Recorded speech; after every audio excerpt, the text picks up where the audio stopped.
3 words in the dark changed everything. Evan Cole thought he'd left the nightmares behind, the kind that chase you through sleep and wake you in strange places. But when his neighbor heard him whisper, "Don't let them take her," through her door at 3 a.m., he realized some ghosts never stop hunting. By morning, a red envelope would slide under the wrong door. By evening, a powerful man would try to destroy an innocent woman. And Evan, a single father who'd sworn never to fight again, would have to choose between the quiet life he'd built and the instincts that kept him alive. Stay with me until the end. Like this video and comment your city below so I can see how far this story travels. Now, let's begin. The rain didn't fall. It attacked. It hammered the windows of Claire Monroe's brownstone apartment with the kind of violence that makes you check the locks twice, even on the 4th floor. The sound was relentless, industrial, like 1,000 fingertips drumming against glass in perfect synchronization. Inside, the living room held its breath in that grainy pre-dawn darkness where shapes lose their edges and nothing feels certain. Evan Cole woke up on a couch that wasn't his. The panic was instant and complete. His eyes snapped open. Not the slow flutter of natural waking, but the violent awareness of someone who'd trained himself never to be vulnerable. His right hand shot to his hip where a weapon used to rest. Found nothing. His left hand gripped the blanket covering him, muscles coiled, ready to use it as a shield or a snare. Where am I? The ceiling was wrong, too high. Crown molding he didn't own.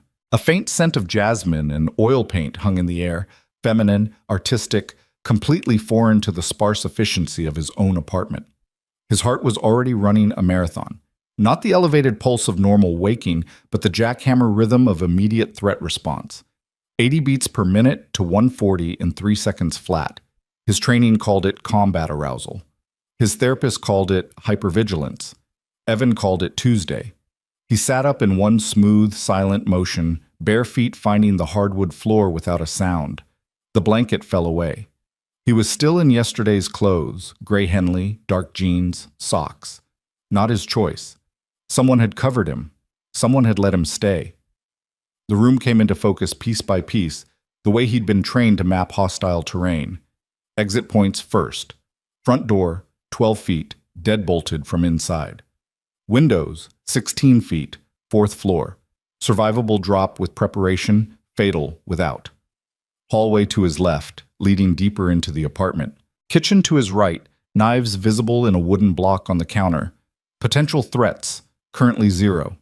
That could change. He checked his phone. 5:47 a.m. 17 missed notifications. Most were routine, school lunch account low, package delivery update, a reminder to pick up his daughter Mia from after-school care by 6 p.m. Nothing urgent. Nothing that explained why he'd woken up here instead of in his own bed, 3 doors down the hall. The last thing he remembered was clear and normal and completely inadequate as an explanation. He'd put Mia to bed at 8:30, read her 2 chapters of The Wild Robot, kissed her forehead, checked her window locks, verified the building's security system was armed, and then nothing. A blank space where memory should be. Just the vague impression of rain sounds and his own feet moving through the hallway carpet. "You came to my door last night." The voice was soft, but Evan's entire body locked into threat assessment mode. His eyes tracked the sound to the kitchen doorway where Claire Monroe stood, wrapped in a simple gray robe, holding a ceramic mug with both hands like it was the only warm thing in the world. She wasn't a stranger. Not exactly. Claire was his neighbor, 4D to his 4A, the kind of neighbor you exchanged polite hallway smiles with and helped carry groceries for when her hands were full. She worked at an art gallery downtown, something administrative, something that kept her in pencil skirts and practical heels. Maybe 40, maybe younger. Dark hair always pulled back neat. The kind of quiet elegance that came from discipline, not money. They'd spoken maybe a dozen times in the 8 months since Evan had moved in. Small talk. Building gossip. Once, she'd watched Mia for 20 minutes when his meeting ran late and his sister's flight was delayed. She'd read to her from an art book about Frida Kahlo, and Mia had talked about it for 3 days. But Evan had never been inside her apartment, had never seen the abstract paintings covering her walls, the bookshelves sagging with art history volumes, the small sculpture of a dancer mid-leap sitting on her coffee table. Had never seen her like this. barefoot, uncertain, holding herself carefully like someone trying not to spook a wounded animal. "What time?" Evan asked. His voice came out rougher than intended. Sand and gravel. 3:17. She said it with the precision of someone who'd been checking.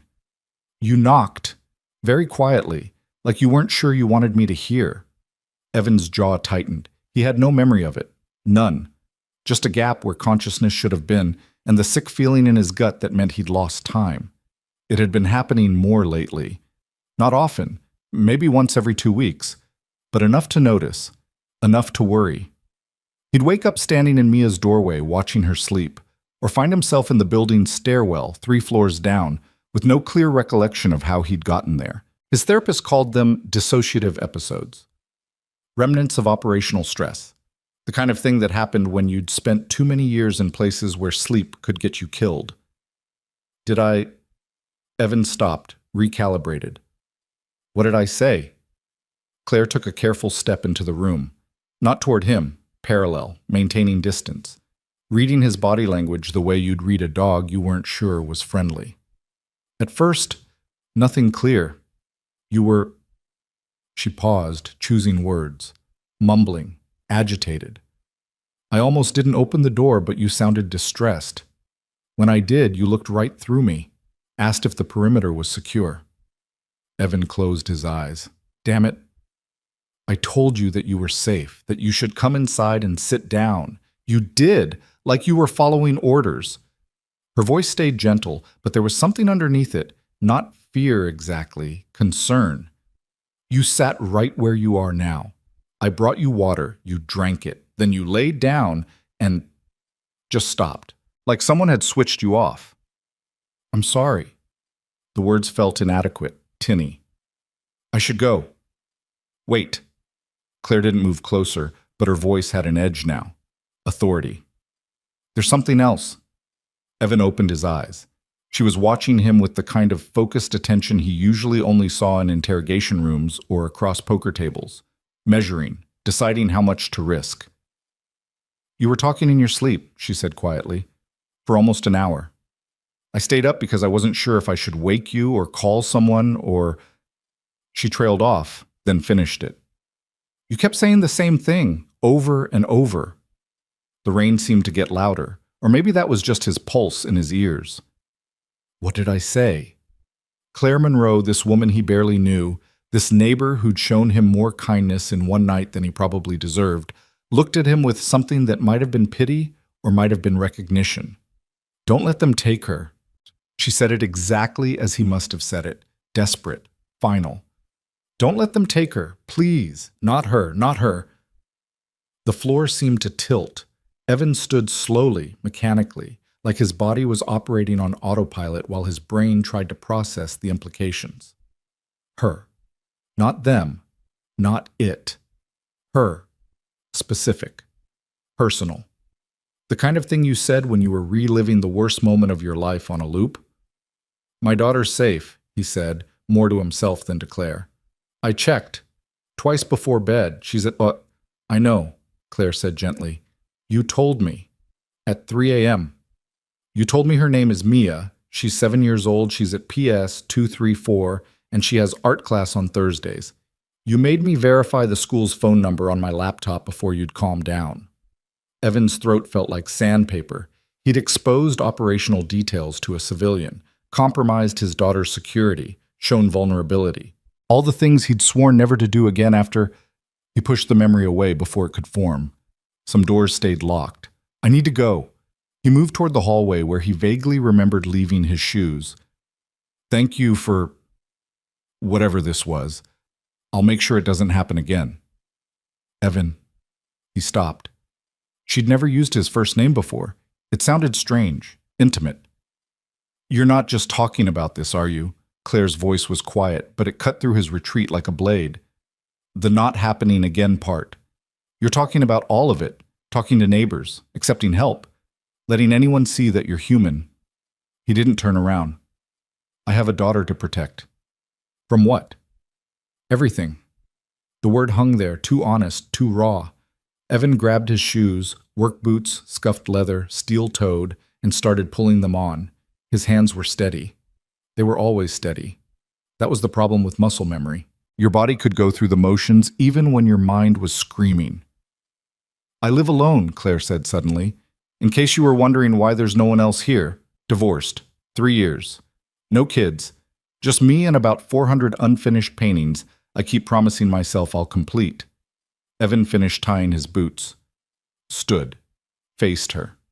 She was leaning against the kitchen doorframe now, mug still cradled in both hands. The gray light from the window caught the side of her face, highlighting the fine lines around her eyes. Stress lines. The kind you earned. "I don't sleep well either," she continued. "Most nights I'm up until 2, 3 in the morning, painting, reading, trying to outrun whatever it is that wakes me up at 4. She paused.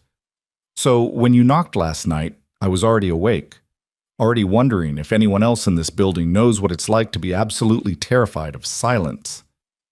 Evan understood calculated disclosure. This was it.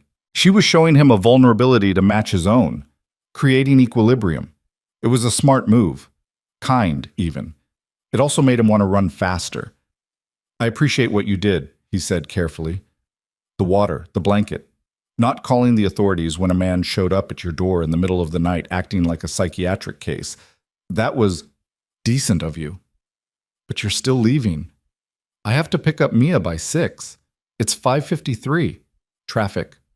Claire smiled, sad and knowing. "You're a terrible liar, for someone who's probably very good at lying." Evan didn't confirm or deny.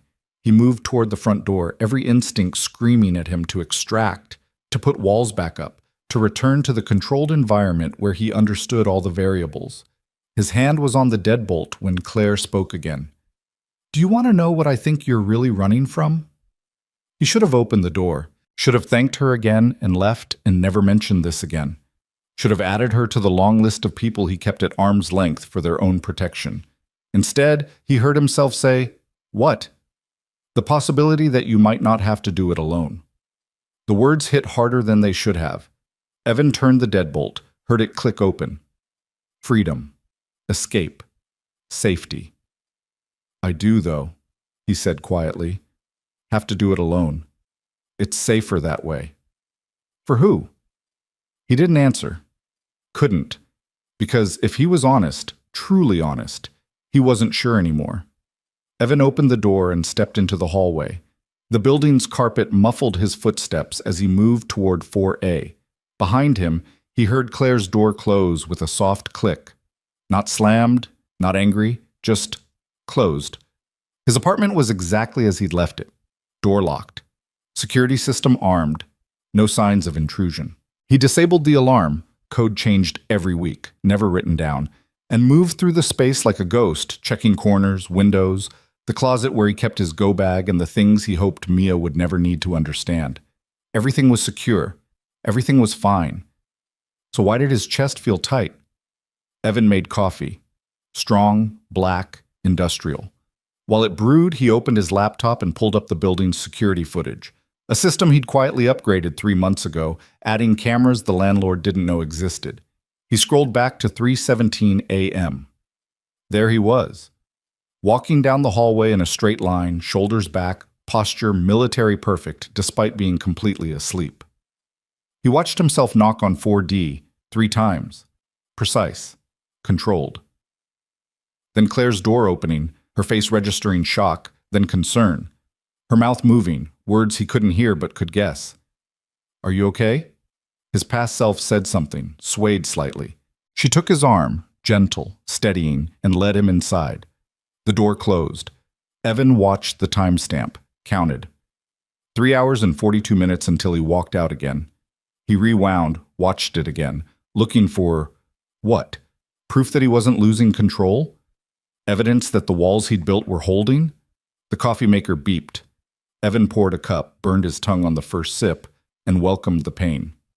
It was sharp, real, grounding. His phone buzzed, text message from his sister Rachel.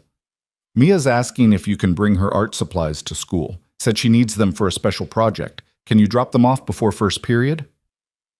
Evan checked the time. 6:04 a.m. School started at 8:15.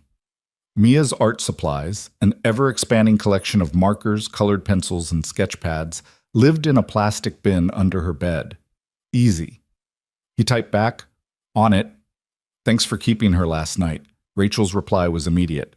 "Always. She drew you a picture, says it's a surprise. Also, she wants to know if Claire can come to her birthday party next month." Evan stared at the message. "What?" "She really likes her, says Claire taught her about an artist who painted herself with a broken spine and didn't give up. Very on brand for Mia. I'll think about it. That's dad code for no. Come on, E. The kid needs more women in her life than just me and her overworked teacher." I said, "I'll think about it." "Fine. Bring the art stuff by 7. Love you. Love you too." Evan set the phone down and pressed the heels of his hands against his eyes. The pressure helped, marginally. The rain was letting up. Through his window, he could see the city waking up, lights clicking on in apartments across the street, early risers heading to the subway, a garbage truck making its rounds. Normal people doing normal things, living normal lives that didn't involve waking up in neighbors' apartments or checking security footage of your own dissociative episodes. He showered, dressed, pulled Mia's art supplies from under her bed, and packed them in her backpack, the one with the astronaut patch she'd sewn on herself. As he zipped it closed, something caught his eye. An envelope. On the floor, just inside his front door, red. Evan's training kicked in before conscious thought. He approached it like an IED, crouched, examined, no wires, no chemical smell, no thickness suggesting anything but paper inside. But it was wrong. The color was wrong. The placement was wrong. Mail came through the building's front lobby. Packages got left at individual doors. But envelopes? Those went in the mailbox downstairs. No one hand-delivered mail. Not at 3 a.m. Not at 6 a.m. Not ever. Evan pulled a pair of nitrile gloves from his kitchen drawer, habits from another life, and picked up the envelope carefully. No postmark, no return address, just a name written in neat, feminine cursive across the front. But not his name. Claire Monroe. The coffee in his stomach turned to acid. Evan stood slowly, envelope in hand, mind racing through possibilities. Misdelivery. Wrong door. Simple mistake. Except he didn't believe in simple mistakes. Not when they involved red envelopes and 3 a.m. deliveries and his own unconscious walk through the hallway to a neighbor's door. Coincidence was just unrecognized pattern. He should knock on her door, return it. Let her handle whatever this was. It wasn't his business, wasn't his problem. Except he'd stood in her apartment 3 hours ago, talking in his sleep about protecting her. Not Mia. Her. Evan turned the envelope over. No seal. The flap was tucked in, easy to open, an invitation or a test. He hesitated, then he opened it. Inside were 3 photographs. Glossy, professional quality. Time-stamped in the corner, all from the past week. The first showed Claire leaving her gallery downtown, black and white, shot from across the street with a telephoto lens.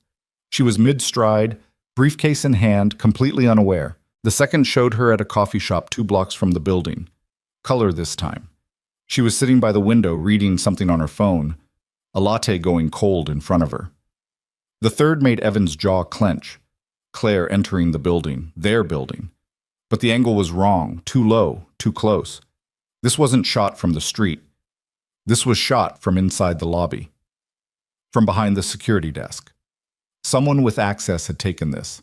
Beneath the photos was a note. Typed, laser printer, generic font. "We know what you did. We know who you hurt. Pay what you owe, or everyone else will know too. $50,000. Instructions to follow. You have 1 week. No signature. No specifics. Just threat wrapped in vague accusation and the promise of public ruin." Evan read it twice, then a third time. This wasn't about him. This was about Claire. Someone from her past. Someone who knew her routines. Someone with resources and patience and the kind of cruel precision that came from practice. He should give this to her. Let her call the police. Let the system handle it the way systems were supposed to handle things. But he'd seen too many systems fail.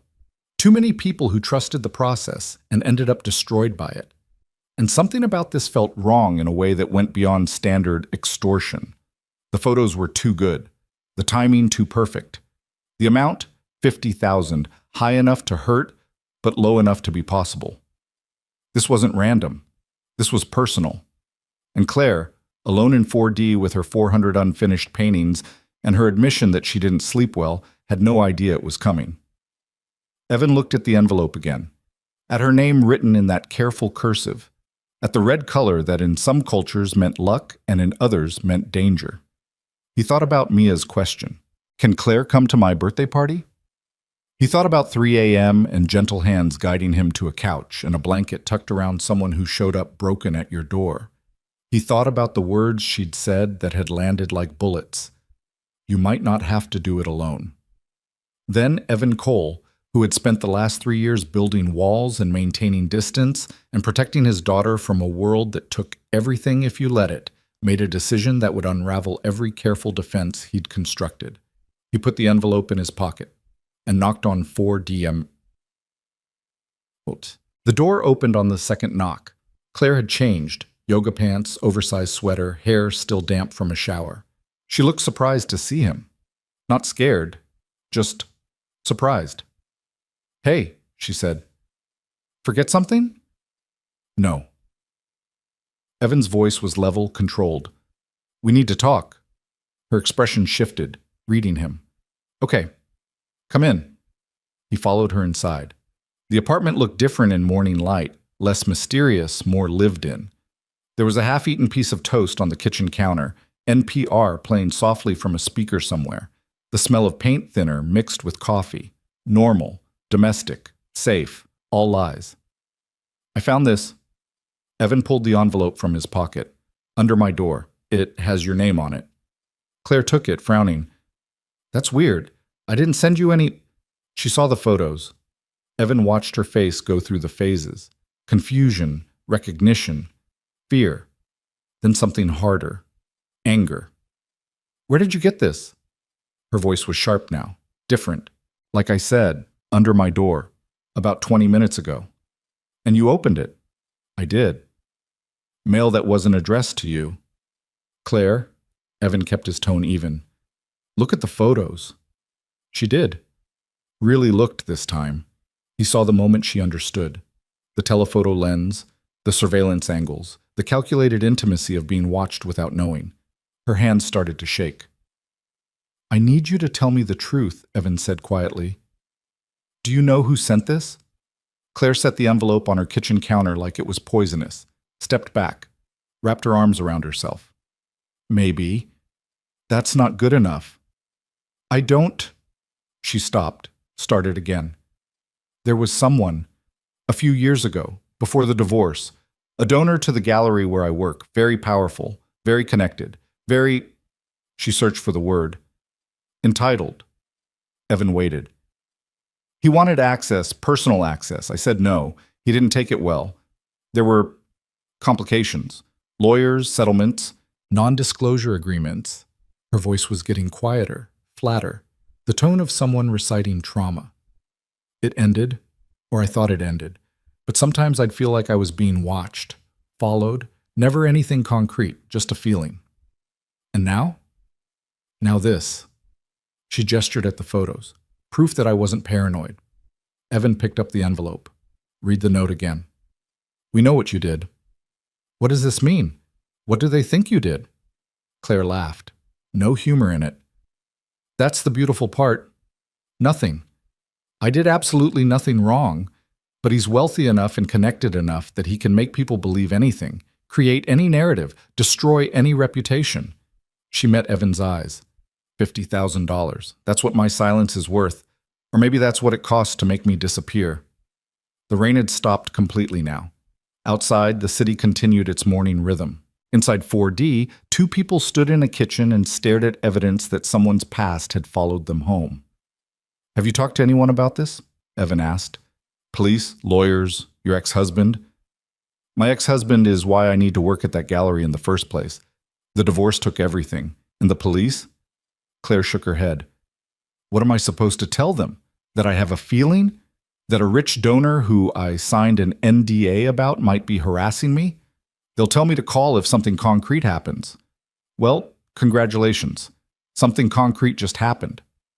Evan was quiet for a moment, processing, planning.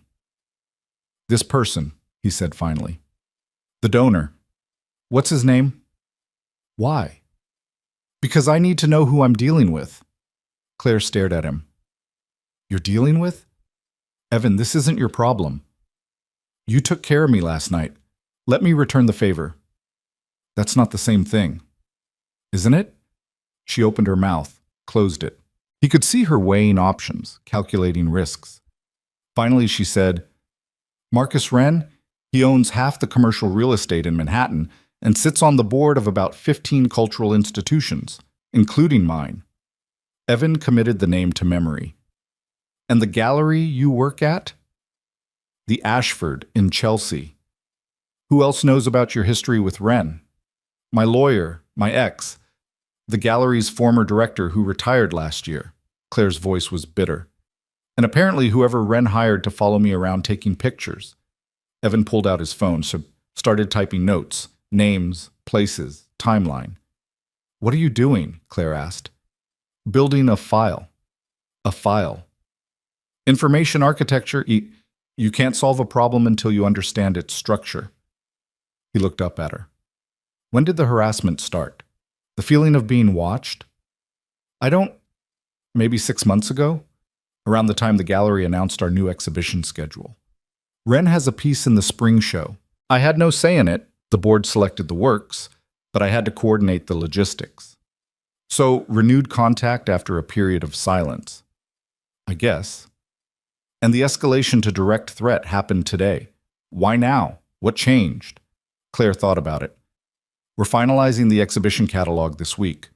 There's a gala in 2 weeks. Major donors, press. It's the gallery's biggest event of the year. So maximum leverage, maximum potential for embarrassment. Evan made another note. He's not trying to extract payment. He's trying to extract compliance. The money's just a test. A test of what? Whether you'll break. Claire's jaw tightened. I won't. I believe you. And Evan did. There was steel in her voice now, the same steel he'd heard earlier when she'd called him on his evasions. She'd been afraid, still was, but fear didn't mean weakness. Sometimes it meant the opposite. So what do we do? She asked. Evan looked at her, this woman he barely knew, this neighbor who'd shown him kindness when he'd needed it most, who was now being targeted by someone with resources and malice and the kind of power that crushed people for sport. The smart move was to walk away. Give her the envelope. Suggest she hire a security consultant. Maybe recommend a few names from his former life. Keep his distance. Protect Mia from potential blowback. The smart move. But when he opened his mouth, what came out was, "We fight back." Evan, you said you work in administration at the gallery. That means you have access to records, donor histories, communication logs. If Wren's been involved with the Ashford for years, there's a paper trail. Protected by privacy agreements, which don't apply if you're investigating fraud or harassment. I can't just... Yes, you can. Evan's voice was firm now, commander tone, the one that made people listen. Someone is threatening you. Someone who already forced you into silence once and is betting you'll fold again. You have every right to protect yourself. And if that means pulling records that show a pattern of predatory behavior, then that's what you do. Claire was quiet for a long moment. Then, who are you, really? What do you mean? I mean, 3 hours ago you were on my couch having a dissociative episode. Now you're talking about building files and pulling protected records like it's a normal Tuesday. So I'm asking, who are you? Fair question. Evan set his phone down. I used to work in risk assessment, corporate security, before Mia. I helped companies identify vulnerabilities before they became disasters. Threat modeling, information security, personnel vetting. All technically true. Just missing about 15 years of context and the parts that would make her uncomfortable. And you think you can help me? I think I can give you options. Better options than paying off someone who will just come back for more. Claire walked to her window, looked out at the city, the same view Evan had from his own apartment, just 3 doors down. Same buildings, same streets, same morning light making everything look clean and possible. If I do this, she said slowly, if I fight back, it could get ugly. Ren has lawyers, resources. He could make my life hell. He's already making your life hell. You just haven't acknowledged it yet. She turned to face him. And you? Why would you risk getting involved in something like this? You have a daughter to protect. You said it yourself. You keep everyone at arm's length for a reason. Evan didn't have a good answer to that. Didn't have a rational explanation for why he was standing in this kitchen offering to walk into someone else's war. All he had was the memory of waking up on that couch and Claire's quiet voice saying you might not have to do it alone. And the sick certainty that if he walked away now, something important would break. Not just for her, for him. Because you helped me last night, he said finally. And because people like Ren only win when everyone else decides it's not their problem. Claire studied his face, looking for lies, for angles, for the catch. She must not have found one, because she nodded slowly. Okay? Okay? Okay, let's fight back. Let's build your file. Let's see what we can find. She took a breath. But if this goes sideways, if my job gets threatened, or Mia gets pulled into this somehow, we stop. Immediately. Deal? Deal. They shook on it. Her hand was smaller than his, but her grip was solid. Outside, the city continued waking up. Somewhere 17 blocks north, Evan's daughter was probably eating breakfast and planning her day and thinking about art projects and birthday parties and all the simple, beautiful things that made life worth protecting. And here, in apartment 4D, two people who barely knew each other were making a pact to take on someone powerful and dangerous and completely certain of his immunity. Evan checked the time. 6:47 a.m. I have to drop off Mia's art supplies before school, he said. Can you make a list? Everything you remember about Ren, timeline of events, names of anyone who might have witnessed his behavior, documents you have access to at the gallery. When do you need it? Tonight. I'll come by after Mia goes to bed. Around 9. Claire nodded. Evan? He paused at the door. Thank you for not making me do this alone. He thought about what his therapist would say, about healthy boundaries and emotional regulation, and not taking on other people's trauma as a way to avoid processing your own. Then he thought about the red envelope and the photos and the way Claire's hands had shaken when she realized someone had been watching her without her knowledge. We'll figure it out, he said, and left. What? The rest of the morning moved in double time. Evan dropped off Mia's art supplies at Rachel's apartment on the Upper West Side. His sister answered in scrubs. She was a pediatric nurse, perpetually exhausted, perpetually cheerful anyway. Mia was at the kitchen table, drawing what appeared to be a dragon fighting an octopus in space. Daddy! She launched herself at him with the force of a small missile, 7 years old, all energy and elbows, with his dark hair and her mother's bright eyes. Evan caught her, lifted her, held on tight. Hey, Bug, ready for school?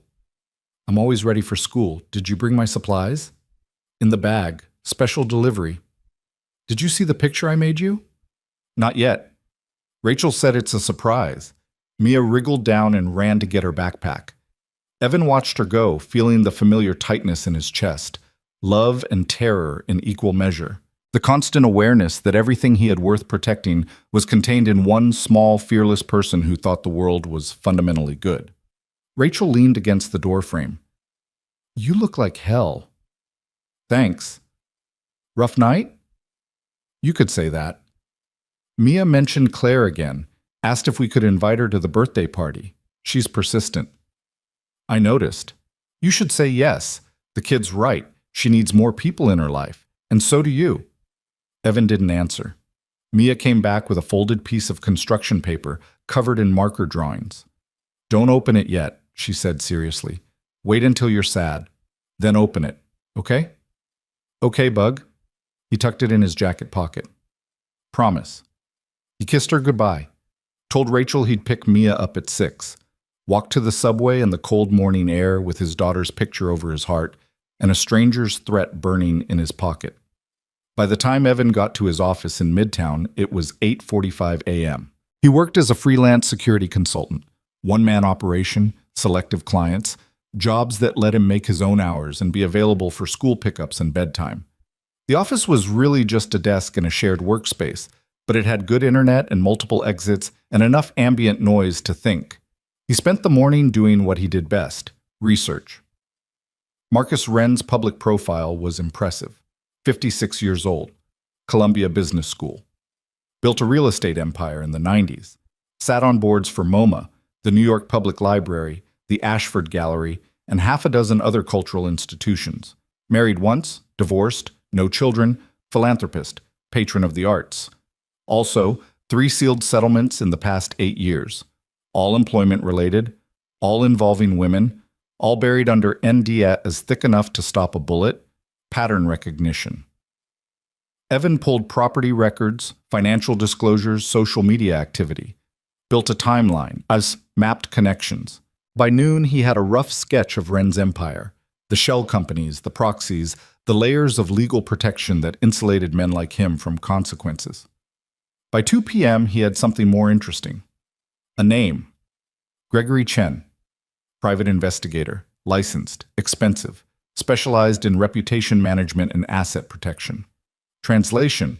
He dug up dirt on people and made problems disappear. Evan cross-referenced Chen's business address with the metadata on the photos. Same neighborhood, same timestamps. So Wren had hired someone to follow Claire, document her life, build a file that could be weaponized the moment she stepped out of line. The question was, what line? What had she done? Or what did Wren think she'd done that required this level of intimidation? Evan made a note. Questions for tonight. At 5:30 p.m., he packed up his laptop and headed to PS 234. Mia's school was a fortress of good intentions. Metal detectors, ID checks, buzzer entry systems. He signed her out at the main office, waved to her teacher through the classroom window, and waited by the playground while she said goodbye to her friends. "How was art class?" he asked as they walked home. "Amazing. We're doing self-portraits but making them look like animals. I'm doing a fox because Ms. Chen says I'm clever and quick." "That sounds perfect." "What animal would you be, Daddy?" Evan thought about it. "Maybe a bear, protective." "Boring. You should be something cooler, like a wolf. Wolves take care of their pack." "You think I'm a wolf?" "I think you want to be a bear, but you're actually a wolf." She said it with the absolute certainty of childhood logic. "Can we get pizza for dinner?" "Sure, Bug."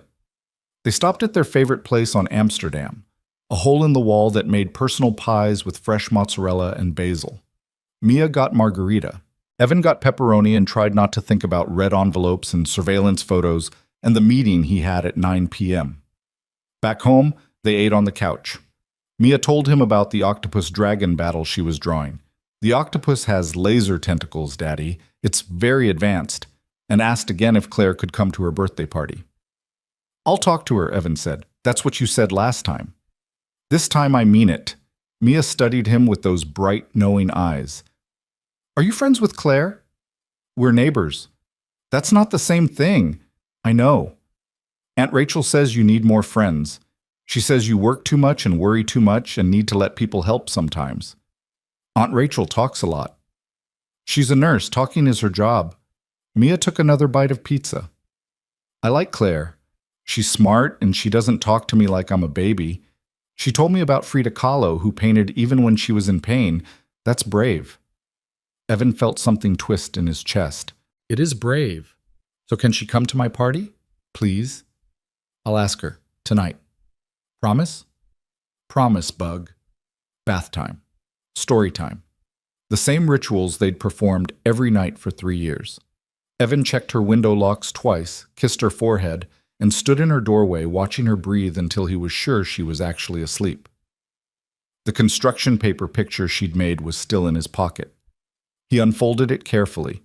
It showed 2 stick figures, one tall, one small, holding hands under a sun made of yellow spirals.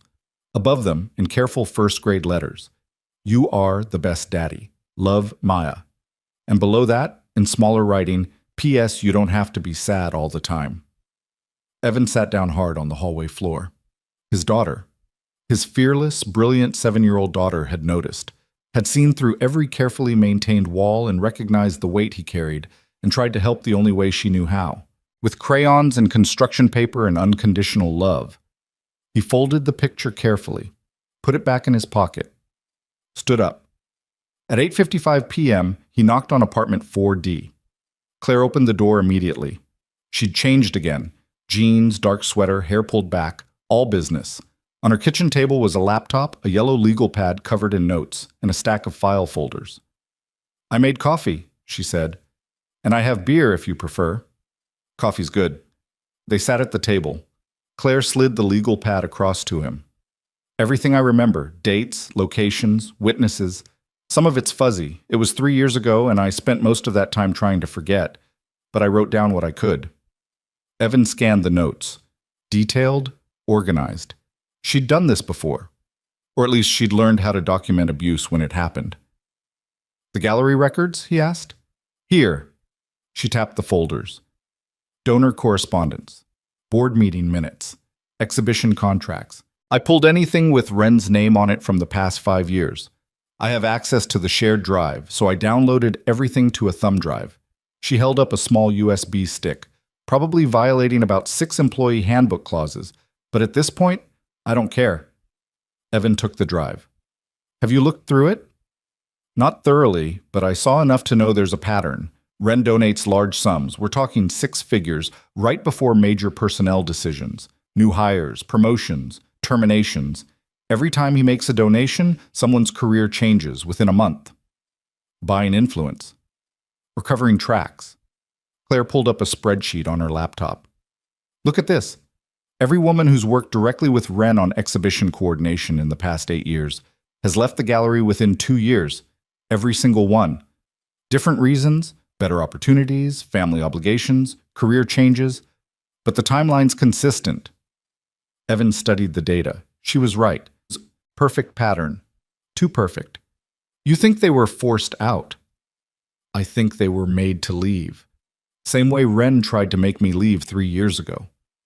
Claire's voice was steady, but there was anger underneath it. Controlled fury. "Only I had a lawyer who fought back, and a director who was willing to restructure my position so I didn't have to work directly with him anymore. Most of them didn't have that. But you stayed. I needed the job, the health insurance, the stability. After the divorce, I had nothing. This was all I had."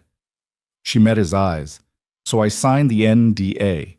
Took the new position, convinced myself it was over. And now he's back." "Now he's back." Evan opened one of the file folders. Donor correspondence. Ren's emails were cordial, professional, perfectly polite. No overt threats. No explicit harassment. Just the steady pressure of someone who knew he held all the cards. "Looking forward to our continued partnership. Hope we can work together again soon. I'm sure we can find a mutually beneficial arrangement. Corporate speak for, I own you."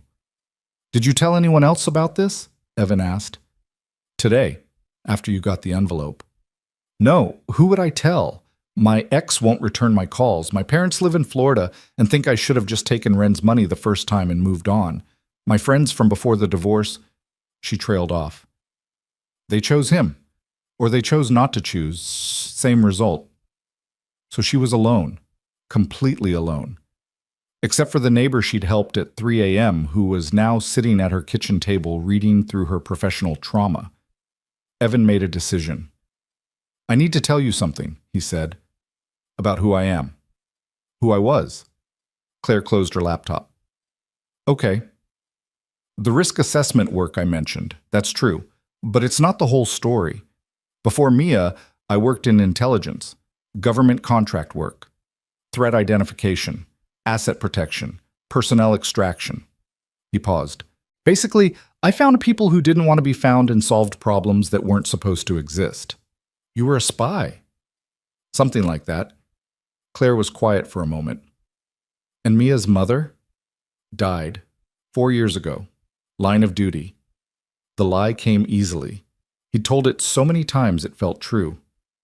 "She was military. We weren't married. When she died, I had a choice. Keep doing the work and let Mia grow up without parents, or quit and actually be her father. So you quit. So I quit, built a different life, tried to stay clean. Evan looked at her. I'm telling you this because I need you to understand. I know how people like Ren operate. I know their patterns, their weaknesses, how they protect themselves, and how that protection breaks down when you apply pressure in the right places. You want to apply pressure. I want to give you leverage, real leverage, the kind that makes him back off permanently. Claire leaned back in her chair, processing, recalculating. And if it doesn't work, if he escalates, then we escalate too. That's not reassuring. It's realistic. Evan softened his tone. Look, I'm not suggesting we do anything illegal. No breaking and entering, no hacking, no threats, just good old-fashioned investigation. We build a case, find evidence of a pattern, connect him to other victims if we can. Then we give him a choice. Disappear quietly, or watch his reputation burn. You make it sound simple. It's not simple, but it's doable. He gestured at the files. You've already done half the work. The rest is just patience and pressure. Claire stood, walked to her window. The same view again. The city at night, millions of lights, millions of people living millions of lives. Somewhere out there, Marcus Wren was sleeping easy, certain that his money and power would protect him, certain that Claire Monroe would break like all the others had broken. My daughter wants you to come to her birthday party, Evan said quietly. Claire turned. What? Mia. She's been asking about you, says you're smart and brave and she wants you at her party next month. I barely know her. She has good instincts. Evan stood too. She told me tonight that I don't have to be sad all the time. 7 years old and she's already figured out what took me 3 decades to admit, that carrying everything alone just makes you smaller. Claire's expression shifted, something vulnerable showing through. Why are you telling me this? Because you asked me this morning why I'd risk getting involved. And the truth is, I'm tired of living like everyone's a threat. Tired of teaching my daughter that the world is dangerous and trust is weakness. He paused. You helped me last night, not because you had to, not because you wanted something, just because you saw someone who needed help and you did it anyway. That matters. So this is you returning the favor. This is me being a neighbor, a friend, whatever you need. Silence stretched between them. Outside, a siren wailed past. Normal city sounds, normal night. Okay, Claire said finally. Let's do it. Let's build your case. And if Mia really wants me at her birthday party, she smiled, small and genuine. Tell her I'd be honored. Evan felt something in his chest unlock, just slightly, just enough. They worked until after midnight, building timelines, cross-referencing names, identifying patterns in Wren's behavior that could be documented, verified, weaponized if necessary. By the time Evan left, they had a plan, preliminary, rough, but real. Step 1. Identify other potential victims. Women who'd left the gallery under Wren's watch. Step 2. Gather evidence. Emails, meeting notes, anything that showed his pattern of behavior. Step 3. Build leverage. Find something Wren wanted to protect more than he wanted to punish Claire. Step 4. Make him blink first. It wasn't perfect. It wasn't safe. But it was something. Evan walked back to 4A at 12:47 a.m. The building was quiet. His apartment was secure. Mia was asleep in her bed, dreaming whatever 7-year-olds dreamed about. He checked the locks, set the alarm, made tea he wouldn't drink. Then he sat on his couch, the same couch where he'd put Mia to bed 3 hours earlier, and pulled out his phone. One more search, one more thread to pull. Gregory Chen, private investigator, reputation management. Evan found Chen's website, his client testimonials, his rates, $500 an hour plus expenses. Expensive, professional, discreet, and according to his business license, operating without proper insurance for surveillance work. Evan smiled. Everyone had vulnerabilities. You just had to know where to look. He set his phone down, closed his eyes, let the exhaustion finally catch up. Tomorrow he'd drop Mia at school. Tomorrow he'd make calls. Tomorrow he'd start pulling threads and see what unraveled. But tonight, for the first time in a long time, Evan Cole went to sleep without checking the windows twice. Because somewhere 3 doors down, someone else was awake too. Someone who decided to fight back instead of fold. Someone who'd looked at a threat and said no. And that made all the difference. The rain had stopped. The city breathed. And in apartment 4D, Claire Monroe sat at her kitchen table with a red envelope in front of her and fire in her eyes, making a list of everyone Marcus Wren had ever hurt. It was a long list, but they had time. They had a plan. And for the first time in 3 years, neither of them was facing it alone. The next morning came too fast and brought complications Evan hadn't anticipated. He was making breakfast, scrambled eggs, toast, the mechanical routine of feeding his daughter before school, when his phone buzzed with a message from an unknown number. Nice try. But surveillance works both ways. Back off, or I make this personal. No signature, no context needed. Evan stared at the screen, his coffee going cold in his hand. Someone had noticed his research. Someone was watching back. "Daddy, you're burning the toast." He jerked back to the present. Smoke was curling from the toaster. He popped it, scraped the black parts into the sink, started over.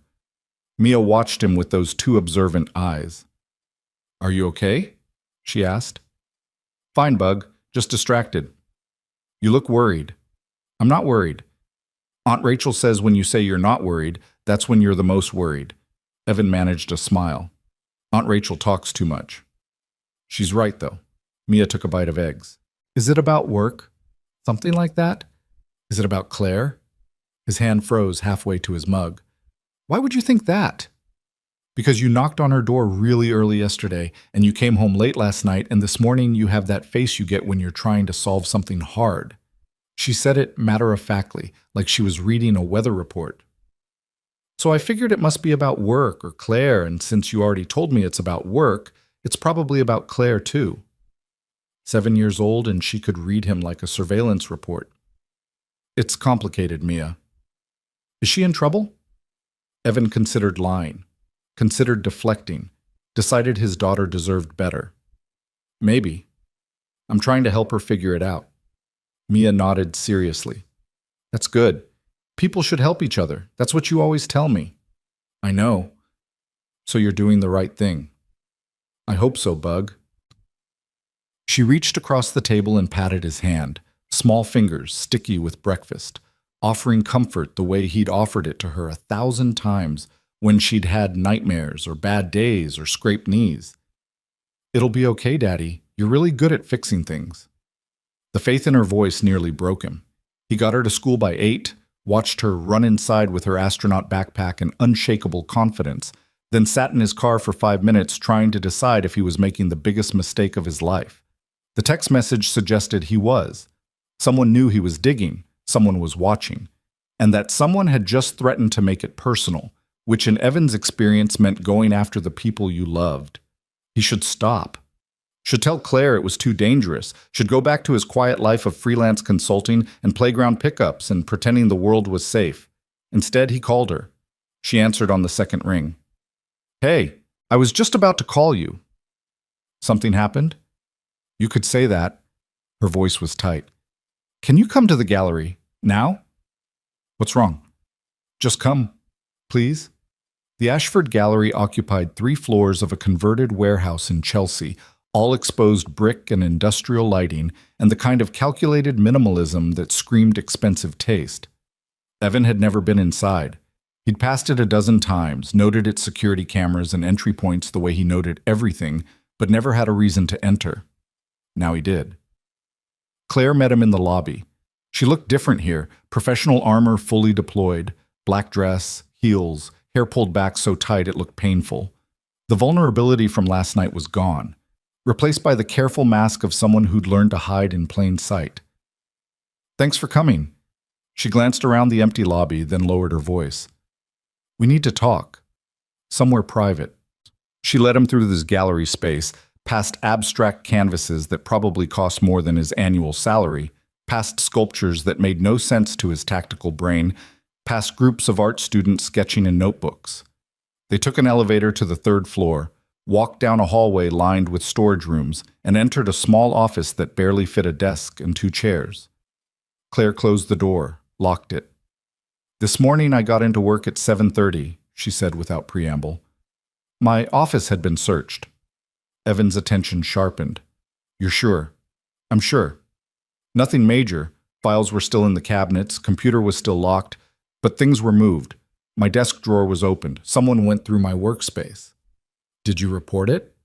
To who? Building security. They'd say I'm imagining things. My boss? She'd ask what I have worth stealing. Claire's laugh was bitter. I can't prove anything, but I know someone was in there. When did you leave last night? 6 p.m. Sad. Locked my door like always. When I came in this morning, the lock was fine, but she trailed off. You know how you can tell when someone's been in your space, even if nothing's obviously wrong? Evan knew.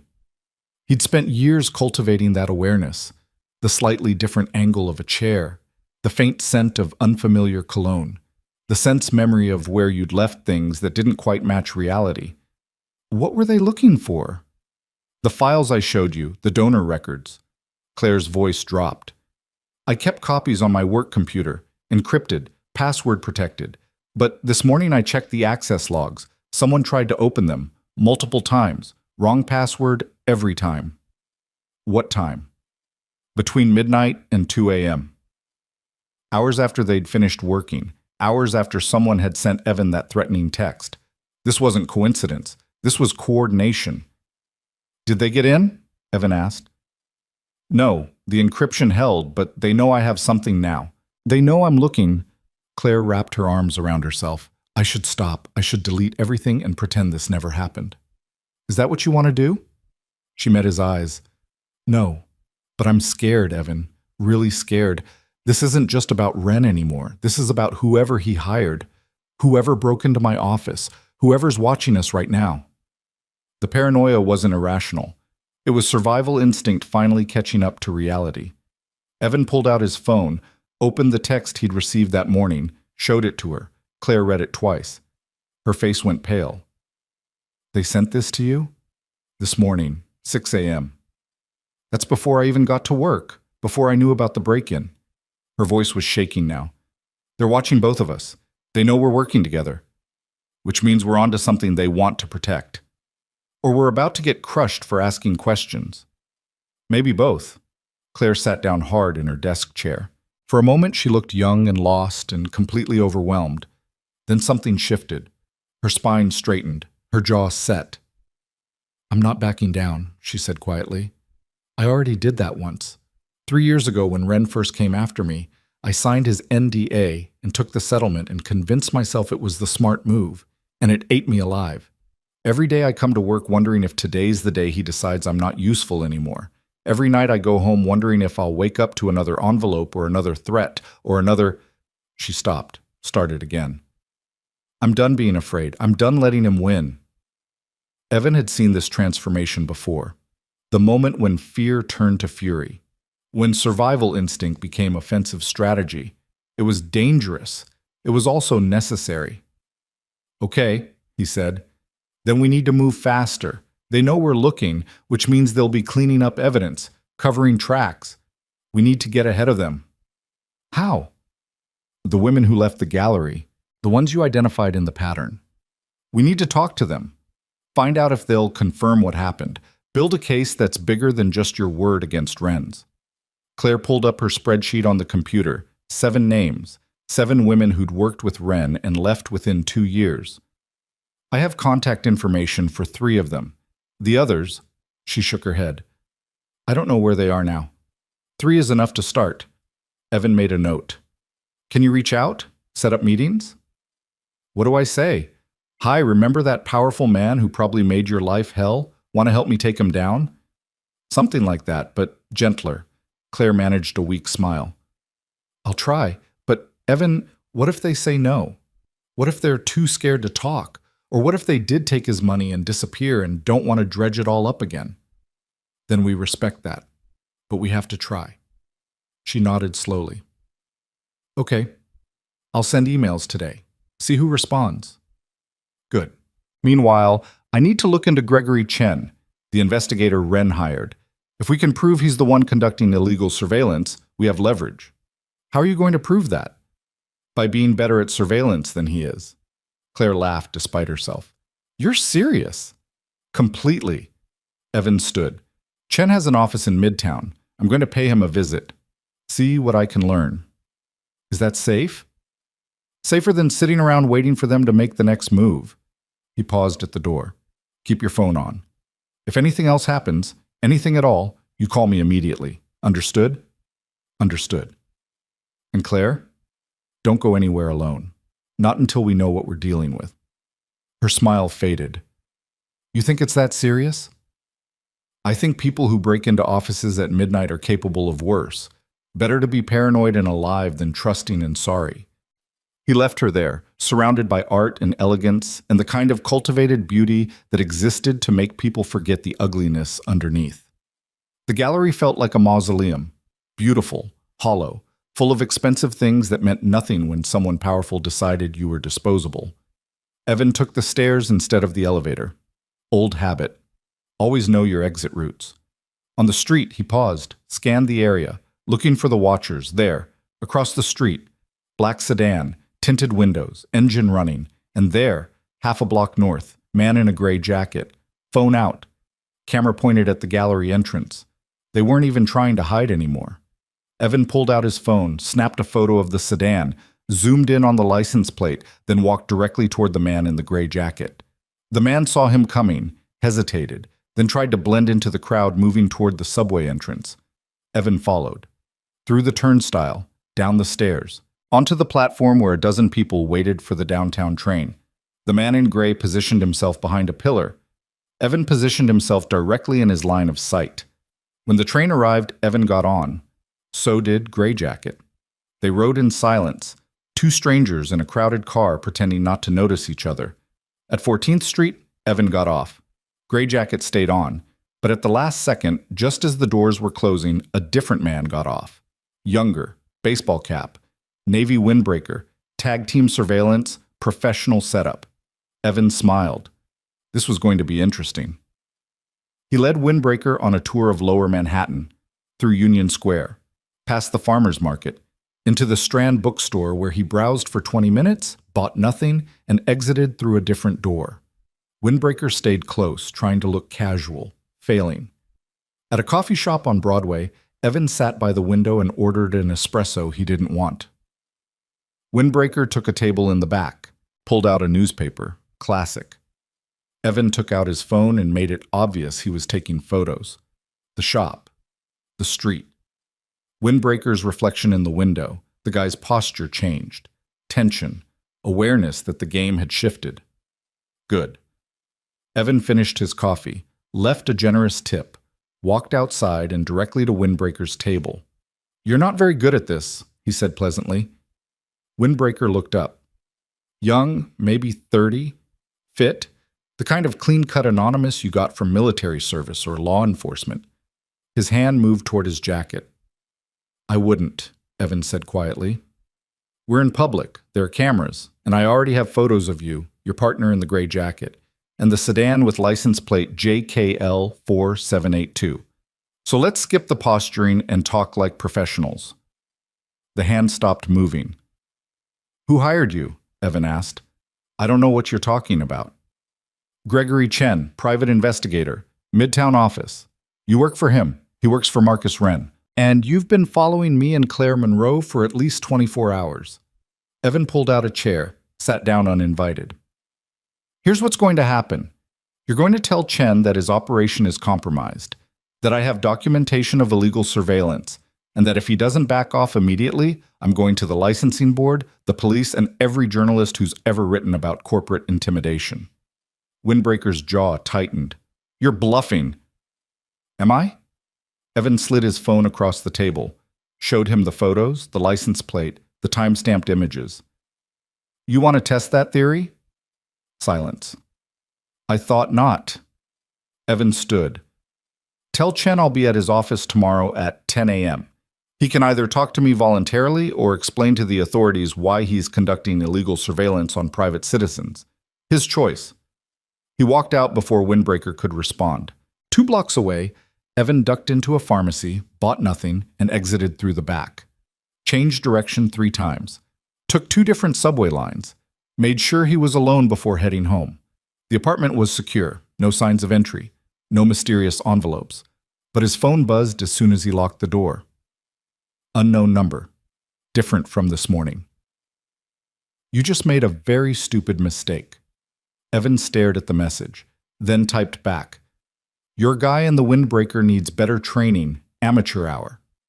The response came fast.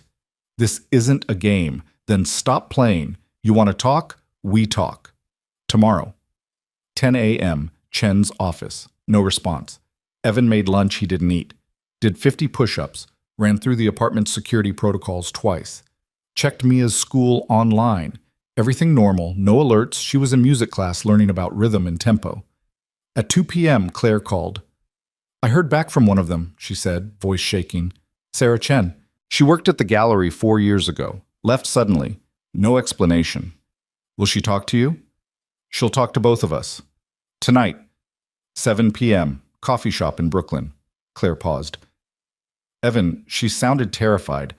Just hearing Ren's name made her voice change. Did she say what happened? Not over the phone, but she said if we're serious about stopping him, she has information, evidence she's been holding on to in case she ever needed protection. Evidence. The word hung between them like a promise. I'll be there, Evan said. Are you sure? After this morning, after those messages, maybe we should keep going. They're rattled. That's good. It means we're close to something they want hidden. Claire was quiet for a moment. Or it means we're about to get hurt. Possibly, but backing down now just delays the inevitable. They know we're asking questions. The only way out is through. That's very philosophical. It's very true. Evan checked the time. I need to pick up Mia at 6. I can meet you at the coffee shop by 7:15. Okay. And Evan, thank you for not letting me do this alone. After they hung up, Evan sat in his quiet apartment and thought about choices. About the moment you decided to step into someone else's war. About what it cost and what it saved and whether you could ever really calculate that equation in advance. His daughter's drawing was still in his jacket pocket. You don't have to be sad all the time. Maybe she was right. Maybe there was something between the hypervigilance and surrender, between walls and exposure, between protecting everyone and trusting no one. Maybe it looked like sitting in a coffee shop at 7 p.m., listening to a stranger's trauma and deciding it mattered enough to risk safety for justice. His phone buzzed again.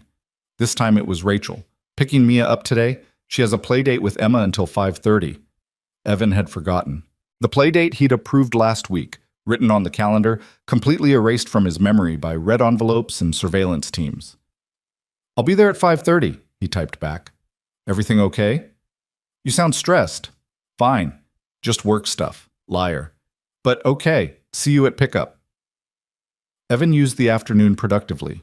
He ran background checks on Gregory Chen, licenses, business filings, client complaints. Found 2 formal grievances filed in the past 3 years. Both dismissed, both involving allegations of illegal surveillance, pattern recognition. He cross-referenced Chen's known associates, found connections to corporate security firms, private military contractors, the kind of gray market operators who existed in the space between legal and effective. Then he did something he'd sworn never to do again. He made a call to someone from his old life. The phone rang 4 times. Evan almost hung up. Then a voice answered, rough with decades of cigarettes and hard choices. This is a surprise. Marcus, I need a favor. After 3 years of radio silence, that's how you start? Not even a how are you, just straight to business? How are you, Marcus? Terrible. Knees are shot. Wife left me. I'm consulting for a defense contractor that makes me want to drink before noon. Your turn. I need information on a private investigator named Gregory Chen, Manhattan-based, specializes in reputation management. Silence on the other end. Then, you working again? Helping a friend. Uh-huh. And this friend got themselves into the kind of trouble that requires off-book intelligence on private investigators? Something like that. More silence. Evan could hear Marcus thinking, weighing whether to get involved, whether the favor was worth the risk. Chen's connected, Marcus said finally. Not just street-level surveillance. He's got relationships with people who make problems disappear, permanently, if the price is right. Evan's grip on the phone tightened. How permanent?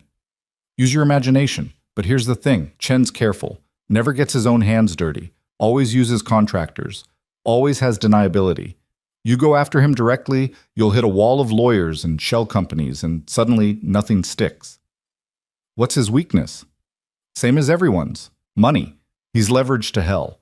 Owes people in places you don't want to owe people. One good financial shock and his whole operation collapses. How do I create that shock? Marcus laughed. That's the Evan I remember, always thinking 3 moves ahead. He paused. His biggest client is a real estate guy. Name's Marcus Wren. Lose that contract, Chen loses about 40% of his revenue. Can't service his debts. Everything unravels. And Wren won't drop Chen unless Chen becomes a liability. Now you're getting it. Another pause. This friend of yours? They worth it? Evan thought about Claire's hands shaking as she read the threatening note, about Sarah Chen's terrified voice on the phone, about the pattern of women who'd been hurt and silenced and convinced they deserved it. Yeah, he said, they're worth it. Then be careful. Chen's connected to people who don't play nice, and Wren's got enough money to make you disappear if you become inconvenient. Noted. One more thing, Evan, you got a kid now, right? That little girl you used to show pictures of? Mia. She's 7. She's why you got out. She is. Then don't forget that. Whatever you're doing, whatever line you're thinking about crossing, remember who's waiting for you at home. Because once you cross certain lines, you don't get to go back. The call ended.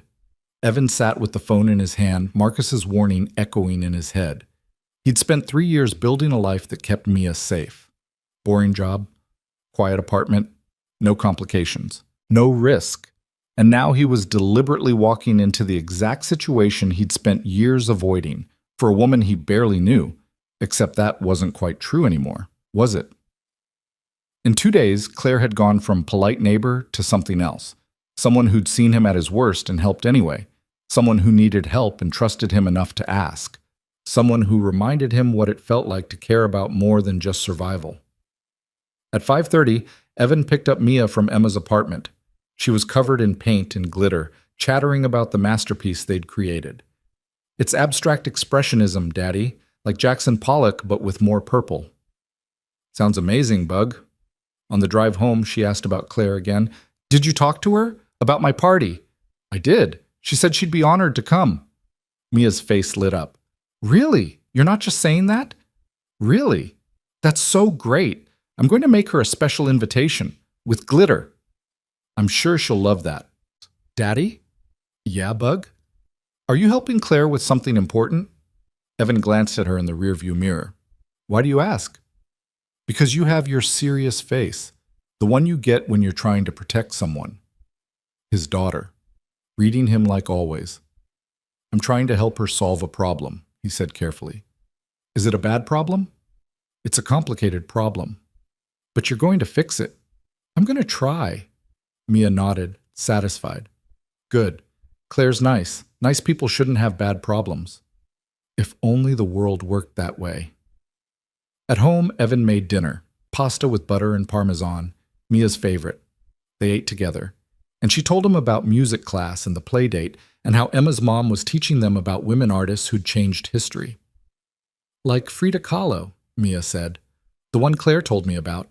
She painted even when she was in pain, even when people said she shouldn't. That's really brave, right? That's really brave, Bug. I want to be brave like that, like Frida. Like Claire. She took another bite of pasta. Like you. Evan's throat tightened. You're already the bravest person I know. Even braver than you. Especially braver than me. Bath time, story time, the same rituals. But tonight Mia asked him to stay longer after lights out. Can you tell me a story? She asked. Not from a book, one you make up. What kind of story? About someone who's scared but does the brave thing anyway. Evan sat on the edge of her bed. Thought about Claire standing in her kitchen, deciding to fight back. About Sarah Chen agreeing to meet them despite her fear. About himself, 3 years ago, choosing Mia over everything else he'd known.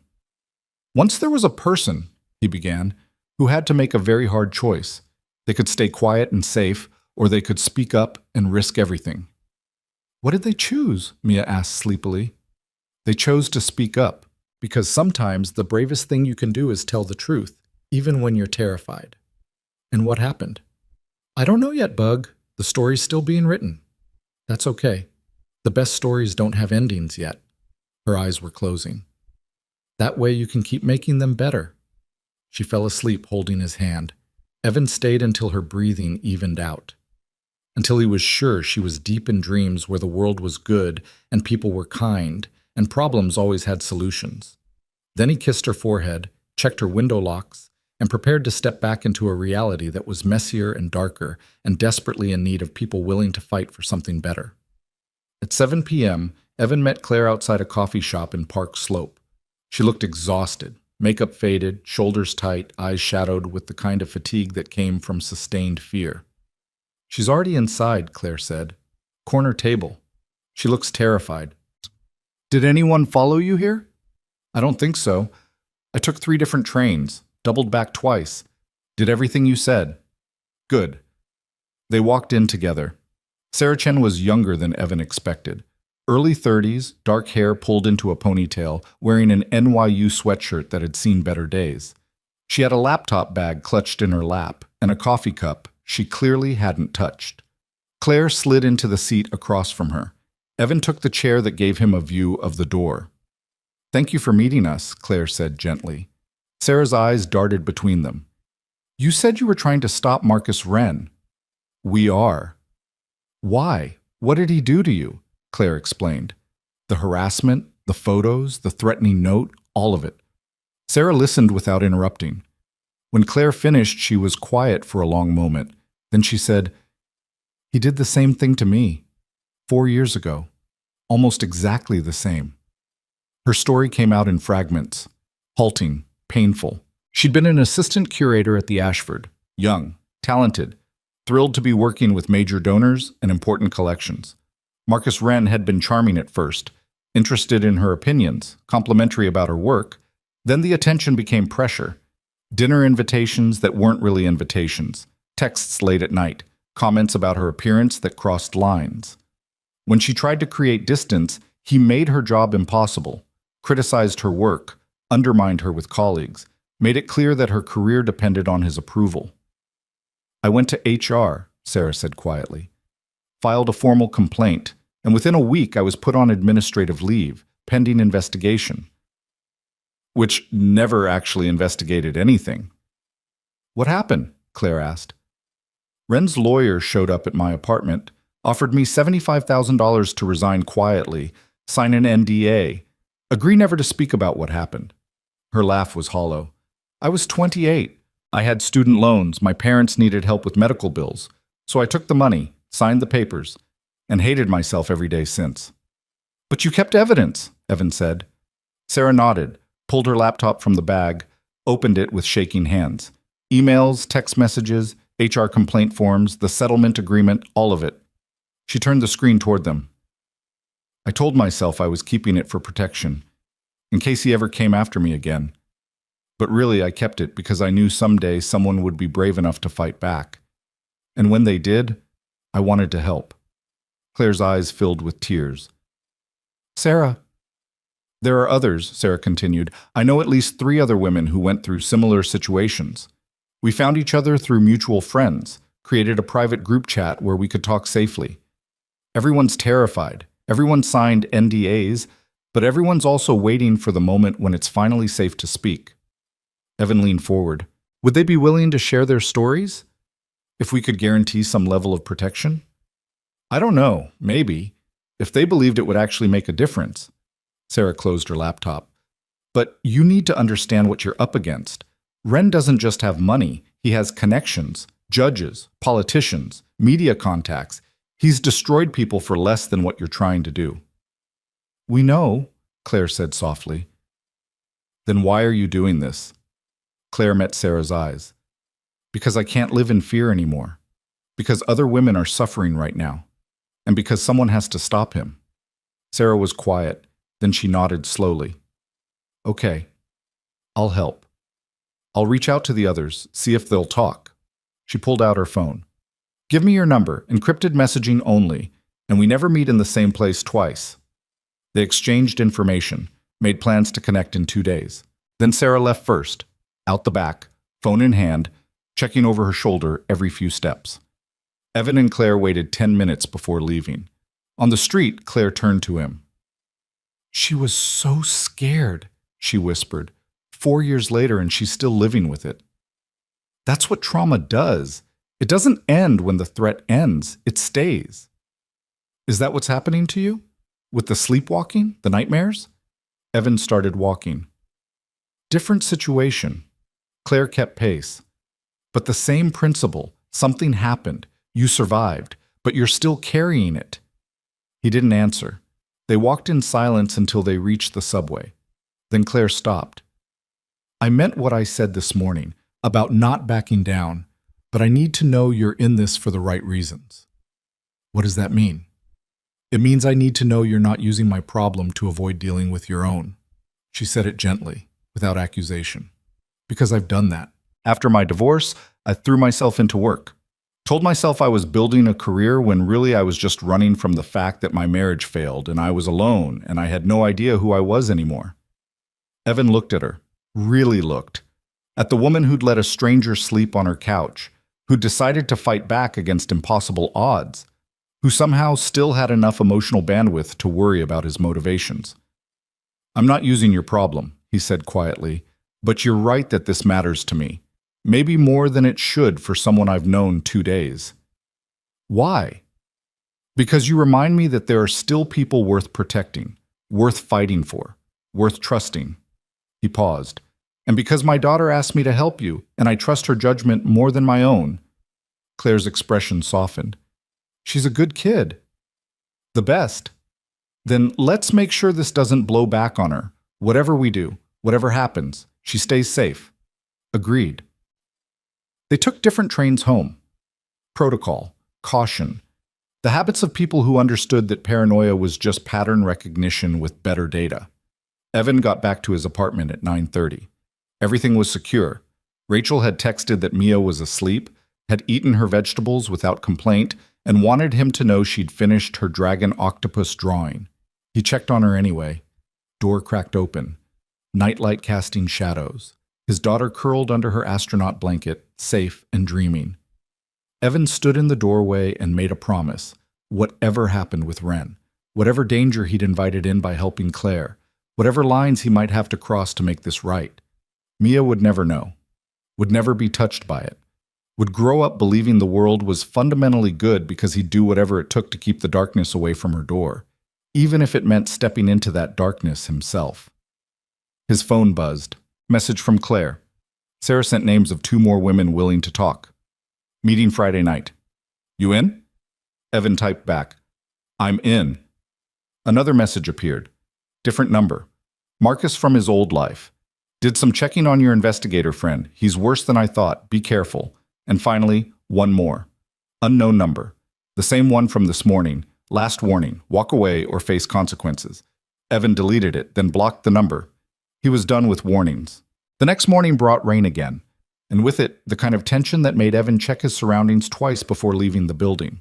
He dropped Mia at school with an extra-long hug that made her giggle and ask if he was okay, then headed to Midtown with a file folder tucked under his jacket and a growing sense that everything was about to accelerate.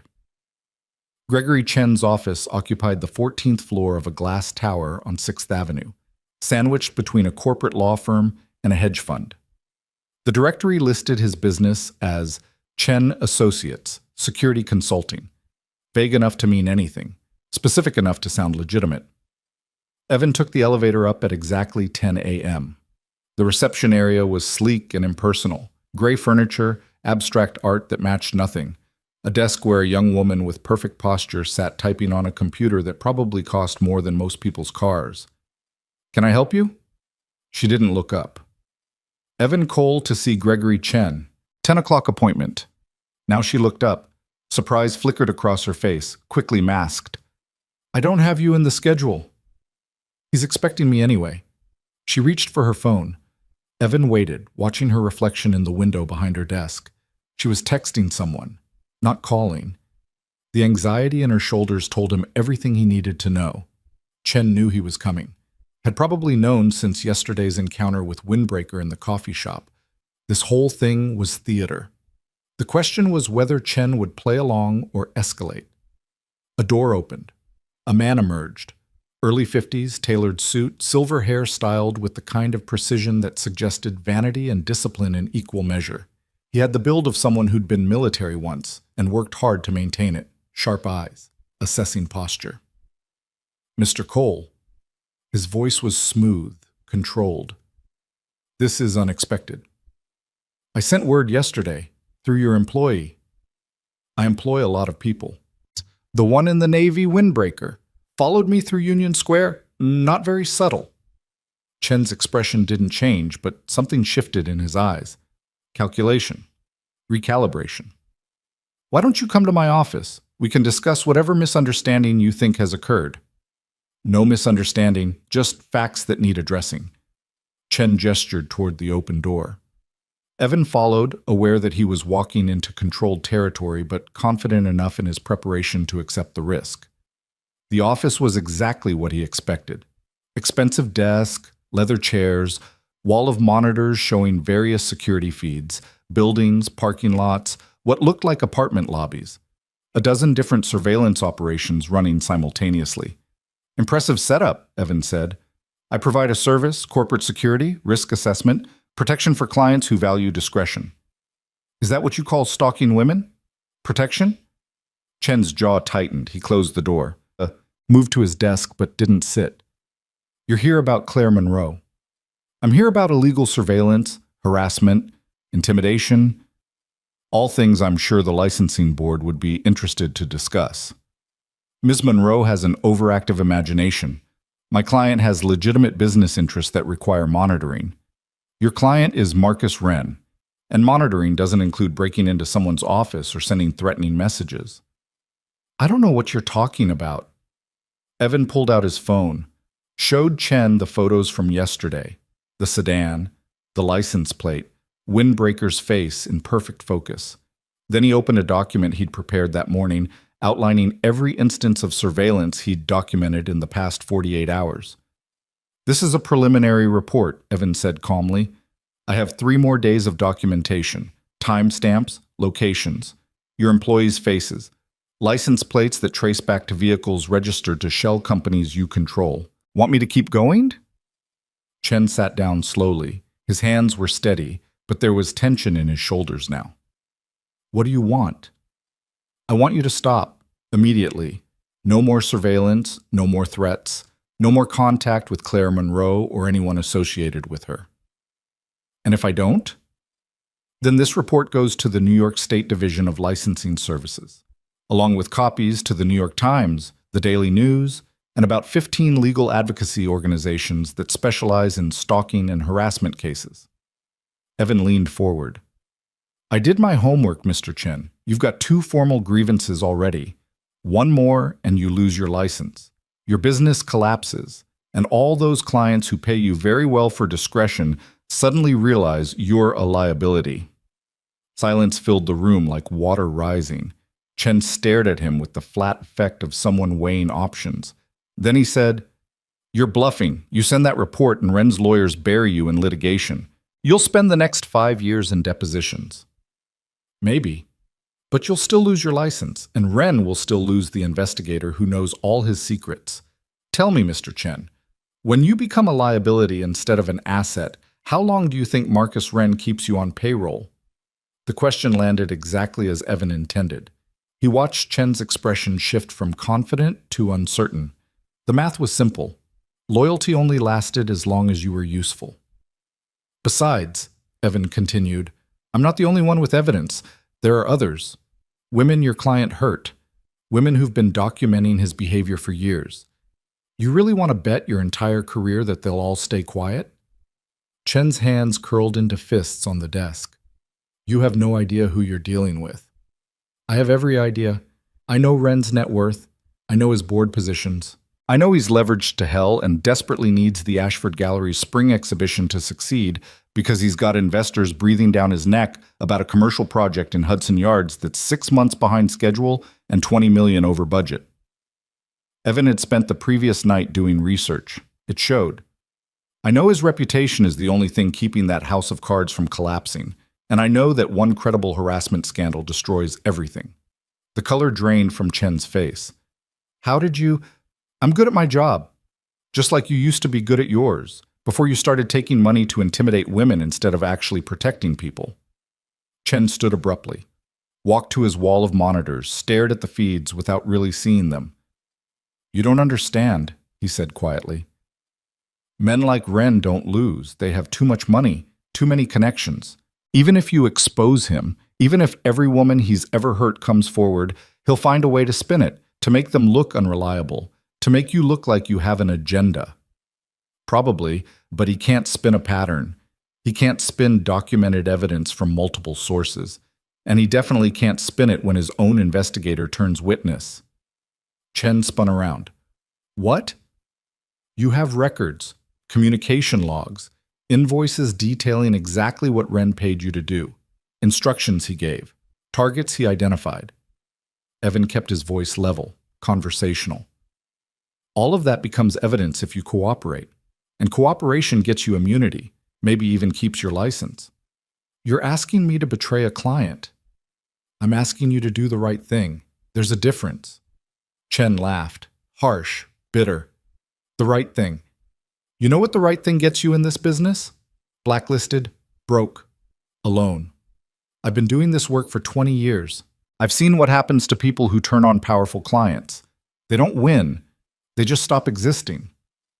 Then stop existing this way. Evan's voice hardened. Stop being the person who helps predators hunt. Stop taking money to destroy people's lives. Because I promise you, Mr. Chen, what I'm offering right now is the best deal you're going to get. Tomorrow it gets worse.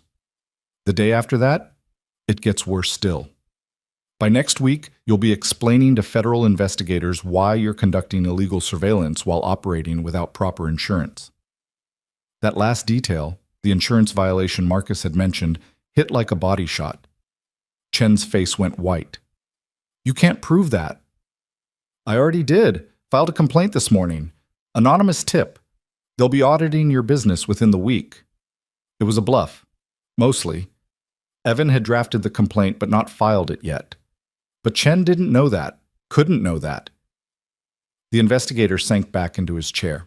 For the first time, he looked old, tired, like a man who'd made too many wrong choices and finally run out of road. What do you want me to do? His voice was barely above a whisper. Stop the surveillance, today. Pull your people off Claire Monroe. Delete any files you have on her. Then make a record of every instruction Ren gave you regarding her or any other woman at the Ashford Gallery. Dates, amounts paid, specific requests. He'll know it was me. He'll suspect, but he won't be sure. Not if you're smart about it. Chen rubbed his face. And if I do this? If I cooperate? What guarantee do I have that you won't destroy me anyway? None. But you have my word that if you help us stop Ren, I'll do everything I can to keep you out of the wreckage. No promises, just effort. It wasn't much, but it was honest, and sometimes honesty was the only currency that mattered. Chen sat in silence for a long time. Outside his window, the city moved through its routines, people working, living, fighting their own battles, none of them knowing that in this anonymous office, a decision was being made that would ripple outward in ways they'd never see. 48 hours, Chen said finally. Give me 48 hours to pull the surveillance and compile the records. After that, we meet again. You bring a lawyer who can guarantee me immunity. I bring everything I have on Ren. Deal. They didn't shake hands. This wasn't that kind of agreement. This was two men in a gray area making calculations about survival and consequences. Evan stood to leave. At the door, he paused. For what it's worth, Mr. Chen, you could have built a good business doing actual security work, helping people instead of hunting them. It's not too late to remember what that feels like. Chen's laugh was hollow. You really believe that? That people can change? I have to. I have a daughter who believes it about me. He left before Chen could respond. In the elevator, Evan's hand started shaking. Adrenaline dump. The physical aftermath of maintaining control through a high-stakes negotiation. He'd just backed a professional investigator into a corner and convinced him to betray a wealthy client. It had worked, mostly, but the risk had been enormous. If Chen called his bluff about the insurance complaint, if he went straight to Ren with everything Evan had said, if he decided scorched earth was better than cooperation, this whole thing could explode. But Evan didn't think that would happen. He'd seen it in Chen's eyes. The exhaustion, the recognition that the game was ending and he needed to choose which side of history to land on. Outside, the rain had turned to mist. Evan walked 3 blocks before stopping in a coffee shop to call Claire. "How did it go?" She answered on the first ring. "He's going to cooperate. 48 hours to compile records and pull surveillance." "Are you serious?" "Completely. He knows he's exposed. He knows Ren will cut him loose the second he becomes a liability. We gave him a better option." Claire was quiet for a moment. Then, "You sound different, harder." "This is what I used to do, before Mia, before I decided I wanted to be someone she could be proud of." "She is proud of you. Anyone can see that." Evan didn't answer. He wasn't sure that was true. Wasn't sure his daughter would be proud if she knew about the parts of himself he kept locked away. The operator, the tactician, the person who could walk into a room and systematically dismantle someone's defenses until they broke. "Meet me tonight," Claire said. "After you put Mia to bed. We need to talk about Friday, about what we're going to say to the other women Sarah's bringing." "Where?" "My apartment, 8:30. I'll make coffee." "Okay." He hung up, ordered an espresso he didn't drink. Watched people come and go, normal people with normal problems, unaware that somewhere in this city, powerful men were making calculations about how to protect their empires from the truth. His phone buzzed. "Rachel, Mia wants to know if you can bring cupcakes to school tomorrow for sharing day. She volunteered you." "Sorry." Evan smiled despite everything. His daughter, always volunteering him for things, always assuming he'd figure it out. He typed back, "What kind of cupcakes?" "Chocolate with rainbow sprinkles." Obviously. "I'll handle it." He spent the afternoon being a normal father. He went to the grocery store, bought cake mix and frosting and rainbow sprinkles that would get everywhere, picked up Mia from school and listened to her explain the complex social dynamics of second-grade lunch tables, made dinner, helped with homework. At bedtime, Mia asked him to tell another story. "About the person who was scared but brave?" she asked. "Different story tonight, about someone who had to make a hard choice." "What kind of choice?" Evan thought about Chen, about the moment when you decide whether to keep serving power or start serving justice. They had to choose between doing what was easy and doing what was right. The easy thing would protect them, keep them safe, let them keep living the life they knew. The right thing would be hard and scary and might cost them everything. What did they choose? Mia's eyes were already closing. They chose the right thing, because sometimes that's all you can do. Did it work out okay? "I don't know yet, Bug. The story's still happening." She fell asleep mid-sentence, the way kids do. Evan stayed longer than necessary, watching her breathe, memorizing the peaceful expression on her face. At 8:15, Rachel came over to sit with Mia while she slept. She took one look at Evan and frowned. "You look exhausted." "Long day." "This thing with Claire, is it serious?" "Potentially." "Are you being careful?" "As careful as I can be." Rachel studied him with the same penetrating attention Mia had inherited. "You know you can walk away, right? Whatever this is, you don't owe her anything." "I know. But you're not going to." "No." She sighed. "Just promise me you'll come back in one piece. Mia needs you, and so do I, actually. You're the only family I've got who doesn't ask me about when I'm getting married." Evan hugged her. "I'll be careful." Liar, but okay. He walked to Claire's apartment at 8:30 exactly. She answered wearing jeans and a sweater that had paint stains on the sleeves. Her hair was down. She looked younger, more vulnerable. "Come in. I made coffee like I promised, and I may have stress-baked cookies." The apartment smelled like sugar and vanilla. Claire had cleared her kitchen table, the same place they'd worked 2 nights ago, and laid out a legal pad covered in notes. "I've been thinking about Friday," she said, handing him coffee, "about what we need from these women, what they need from us. They need to know it's safe, that they won't be exposed or retaliated against. Right. But how do we guarantee that? Ren has lawyers, resources. If even one of them goes public before we're ready, he'll know we're building a case. He'll shut it down. Evan sat at the table. Then we don't go public, not yet. We build the case completely, documented evidence, witness statements, Chen's records, and then we go to Ren directly. And say what? We give him a choice. Resign from all his board positions, dissolve his financial interest in the gallery, issue a public statement citing health reasons or whatever face-saving excuse his ego needs. And in exchange, we don't release everything we have. Claire frowned. That sounds like letting him off easy. It's pragmatic. A public trial means years of litigation. These women get dragged through depositions. Their lives get dissected. And there's no guarantee we win. Evan kept his voice gentle. This way, Ren loses his power, loses his platform. The women get justice without having to relive their trauma in court, and we avoid the risk that his lawyers find a way to bury everything. But he doesn't go to jail, doesn't face real consequences. No, but he loses everything that matters to him: status, influence, reputation. For a man like Ren, that might be worse than jail. Claire picked at her cookie. I hate that you're right. So do I. They worked through the details.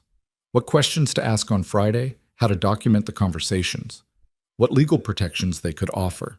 By 10 p.m., they had a rough script, flexible enough to adapt to individual stories, structured enough to ensure they gathered useful evidence. Thank you for this, Claire said as Evan prepared to leave. For staying, for helping, for not treating me like I'm crazy or paranoid or making too big a deal out of something I should just get over. You're not any of those things. I've been told I am. By my ex-husband, by HR at the gallery, by friends who thought I should take Ren's settlement and move on. She met his eyes. You're the first person who's acted like my fear is legitimate, like I deserve to fight back. Evan thought about all the times people had told him to move on. Get over it. Stop being so paranoid about Mia's safety. The well-meaning friends who'd suggested therapy like it was a magic cure. The colleagues who'd thought he was overreacting when he'd quit a good job to become a full-time father. Fear is information, he said quietly. When it's based on real threats, it's not paranoia. It's pattern recognition. You saw what Ren was capable of. You documented it. You protected yourself. That's not weakness. That's survival. Claire's eyes filled with tears. She didn't cry. Just stood there with wet eyes and steady posture, letting the emotion exist without apologizing for it. Can I ask you something? She said. What happened? To make you so good at this? At understanding what it's like to live with fear? Evan could have deflected, should have deflected, but something about the rawness of the moment made him honest. Mia's mother didn't die in the line of duty, he said. I told you that because it's easier than the truth. She left when Mia was 6 months old. Just walked out one day and never came back. Said she couldn't do it, couldn't be a mother, couldn't be with someone whose job made her afraid every time he left the house. Claire didn't interrupt, didn't offer platitudes. I spent the next year trying to find her, called in every favor, used every resource, convinced myself that if I could just locate her, I could fix it, make her understand, bring her back. Evan's voice was flat, reciting facts. I found her 8 months later. She was living in California under a different name. New life, new partner. She'd completely erased us. Did you talk to her? No, because I realized, looking at the surveillance photos, reading the reports, that she was happy. Genuinely happy. Happier than she'd ever been with me. And forcing her back into our lives would only hurt Mia. So you let her go. I let her go, filed for full custody. Got it without a fight. She signed away her parental rights in exchange for anonymity. He paused. That's when I quit. Realized I couldn't keep doing that work and be the father Mia needed. Couldn't keep living in a world where trust was weakness and everyone was a potential threat. But you're still living that way, checking locks twice, running background checks, seeing patterns everywhere. I know, that's the problem. I tell myself I changed. I tell myself I'm better. But the truth is, I just redirected the same instincts toward protecting Mia instead of pursuing missions. Evan looked at Claire. You asked why I'm helping you. Part of it is because it's the right thing, but part of it is because I need to know I can still trust my instincts for something other than fear. Claire nodded slowly. And can you? I don't know yet. Ask me when this is over. He left her apartment at 10:30. The hallway was quiet. His apartment was 3 doors away. Safe. Familiar. The place where he'd built a life that protected his daughter from ever knowing the darker edges of the world. But as he unlocked his door and stepped inside, Evan realized something had shifted. For 3 years, he'd maintained perfect separation. Work life and home life. Operator and father. The person he'd been and the person he wanted to be. Now those walls were crumbling. Claire knew his real history. Mia was asking questions about his work. The skills he'd tried to bury were resurfacing, not because he wanted them to, but because someone needed them. Maybe that was okay. Maybe being a good father didn't mean hiding every sharp edge. Maybe it meant showing Mia that protection could look like investigation, that standing up for people who couldn't stand up for themselves was worth the risk. Or maybe he was just rationalizing the fact that he'd gotten himself tangled in someone else's war and was too stubborn to extract. His phone buzzed. Claire, thank you for telling me the truth about Mia's mother. That was brave. He didn't know how to respond to that. Didn't feel brave, just tired. Another message appeared, different number. Marcus from his old life. Chen reached out through back channels. Says you scared him into cooperating. Nice work. But watch your back. Ren knows something's happening. Then one more. Unknown number, not the same one from before. New threat, new angle. Your daughter is very talented. Saw her drawing in the school hallway, the one about dragons and octopuses. Impressive for a 7-year-old. Evan's blood went cold. They'd been to Mia's school, had seen her artwork, were letting him know they could reach her. The message continued. Be a shame if something disrupted her routine. Kids that age need stability. Wouldn't want her to get scared, or confused, or hurt. Rage and fear hit him simultaneously. Every protective instinct he'd honed over 3 years erupted into a single, crystalline certainty. Whoever sent this had just crossed a line there was no coming back from. He called Claire. She answered immediately. They threatened Mia. Silence. Then, what? He read her the message, heard her sharp intake of breath. Oh my God. Evan, we have to stop. We have to. No. His voice was steel. We escalate. Right now. Tonight. But if they're threatening, that's exactly why we escalate. Because threatening my daughter means they're desperate. It means we're close to something that scares them. And it means I'm done playing by rules they've already broken. He could hear Claire's breathing on the other end, fast, panicked. What are you going to do? She whispered. Something I should have done from the beginning. I'm going to make sure Marcus Wren understands exactly what happens when you threaten my family. Evan, please, stay in your apartment. Lock the door. Don't open it for anyone except me. I'll be back in 2 hours. He hung up before she could argue. Then Evan Cole, who'd spent 3 years being a careful father and a cautious consultant, made a series of calls to people he'd sworn never to contact again. People who operated in the spaces between legal and necessary. People who understood that some problems required solutions that didn't appear in any manual. The first call was to Marcus. I need everything you have on Wren.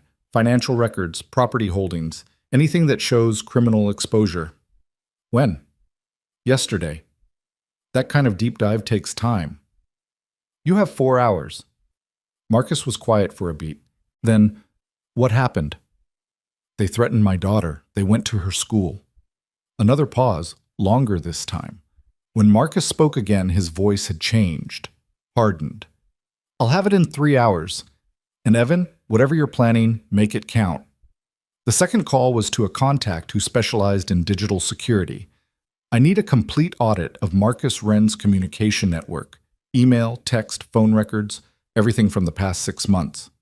That's illegal without a warrant. I'm aware. Can you do it? How much are you paying? Whatever it costs. Give me his phone number. I'll call you back in 90 minutes. The third call was to Chen.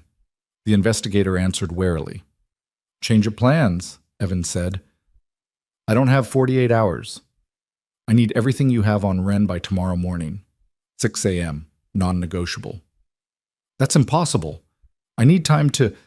Someone just threatened my 7-year-old daughter, mentioned her by name, described her artwork at school. So here's what's going to happen. You're going to compile every record, every email, every instruction Ren gave you. You're going to document every woman he's targeted. And you're going to have it ready by 6 a.m. tomorrow, or I'm going to make sure every client you've ever had knows you're cooperating with an investigation into illegal surveillance. You can't. I absolutely can. 6 a.m. Don't make me ask twice. He hung up. Then Evan did something he hadn't done in 3 years. He went to his bedroom closet, moved the hanging clothes aside, felt for the hidden panel in the back wall, pressed the release. The panel swung open, revealing a small safe. He entered the combination, Mia's birthday, because irony was apparently his coping mechanism, and pulled out contents he'd hoped never to need again. A secure phone, encrypted, untraceable. 2 passports in different names, $10,000 in cash, and a 9mm handgun he'd told himself he'd gotten rid of. Evan checked the weapon. Still functional, ammunition still good. Muscle memory kicked in, the weight, the balance, the cold certainty of holding something designed for a single purpose. He didn't want this. Didn't want to be the person who reached for a gun when problems escalated. Didn't want his daughter growing up with a father who solved conflicts with violence. But he also wasn't going to let anyone hurt Mia. Wasn't going to stand by while powerful men thought they could threaten children to maintain their empires. So he would become what he needed to become. Do what needed to be done.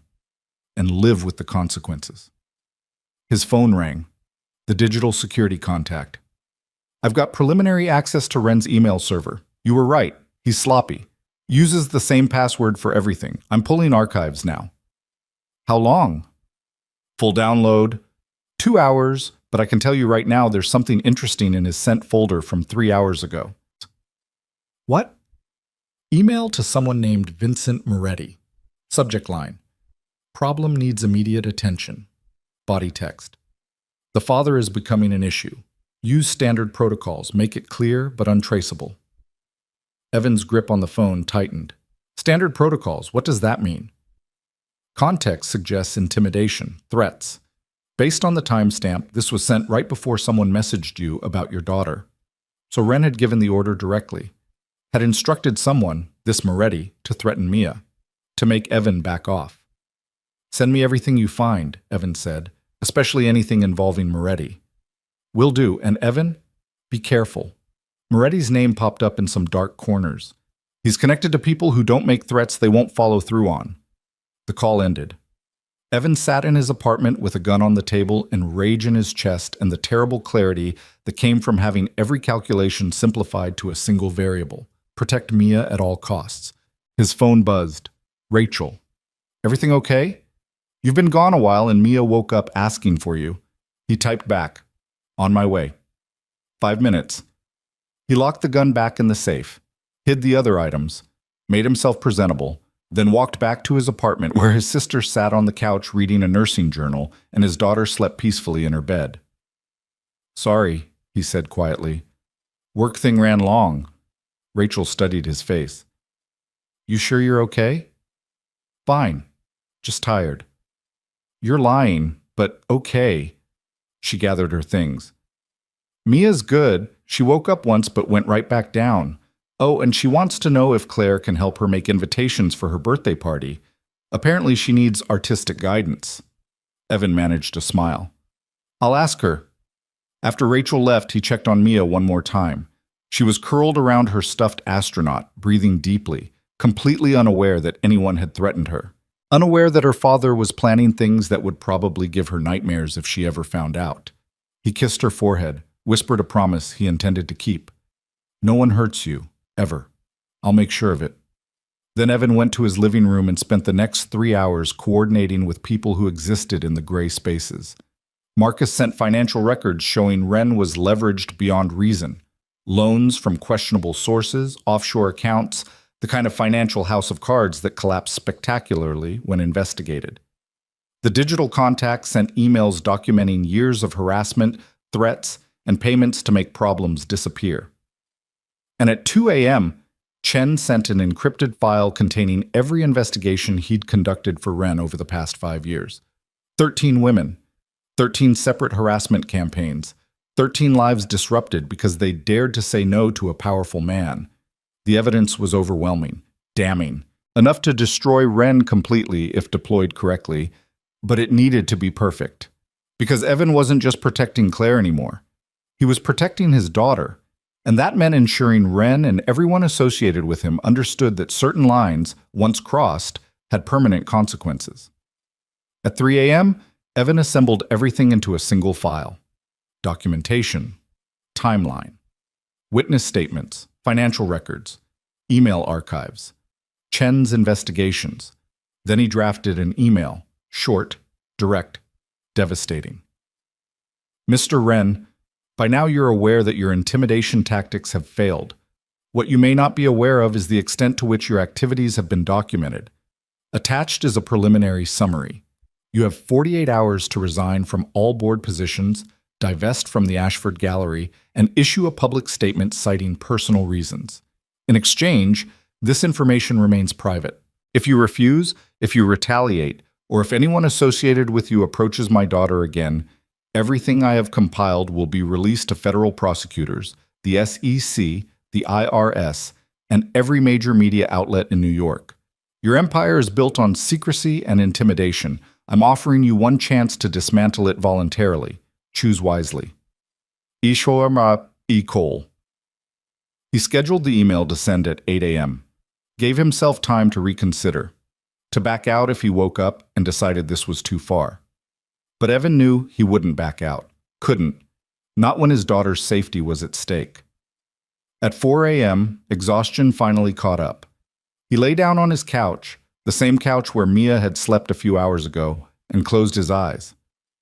For the first time in days, he didn't check the windows twice, didn't scan for threats, didn't listen for footsteps in the hallway, because the threat was already identified. The plan was already in motion, and by tomorrow morning, Marcus Wren would understand that threatening Evan Cole's family was the last mistake he'd ever make. Morning arrived with the kind of quiet that preceded storms. Evan woke at 5:30, his body trained to rise before dawn even when his mind had barely rested.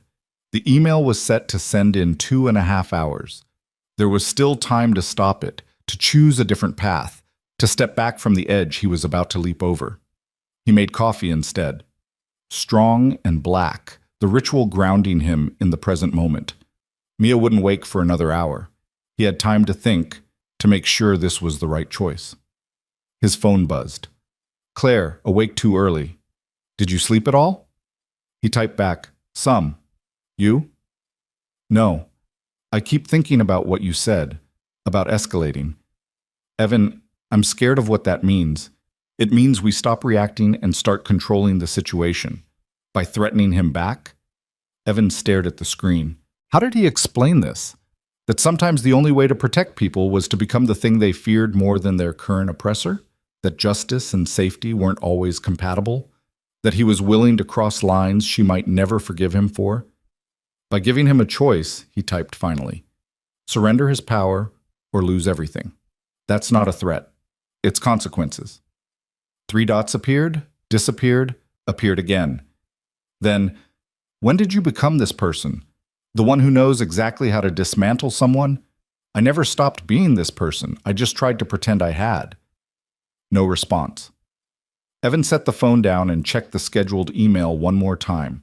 Read through the attached documentation. Verified every link, every piece of evidence, every photograph and financial record. It was airtight, devastating. The kind of ammunition that ended careers and launched investigations and destroyed reputations beyond repair. His phone rang. Not Claire. Chen. It's not even 6 a.m., Evan said. I know, I couldn't sleep. That file I sent you, did you look at it? Every page.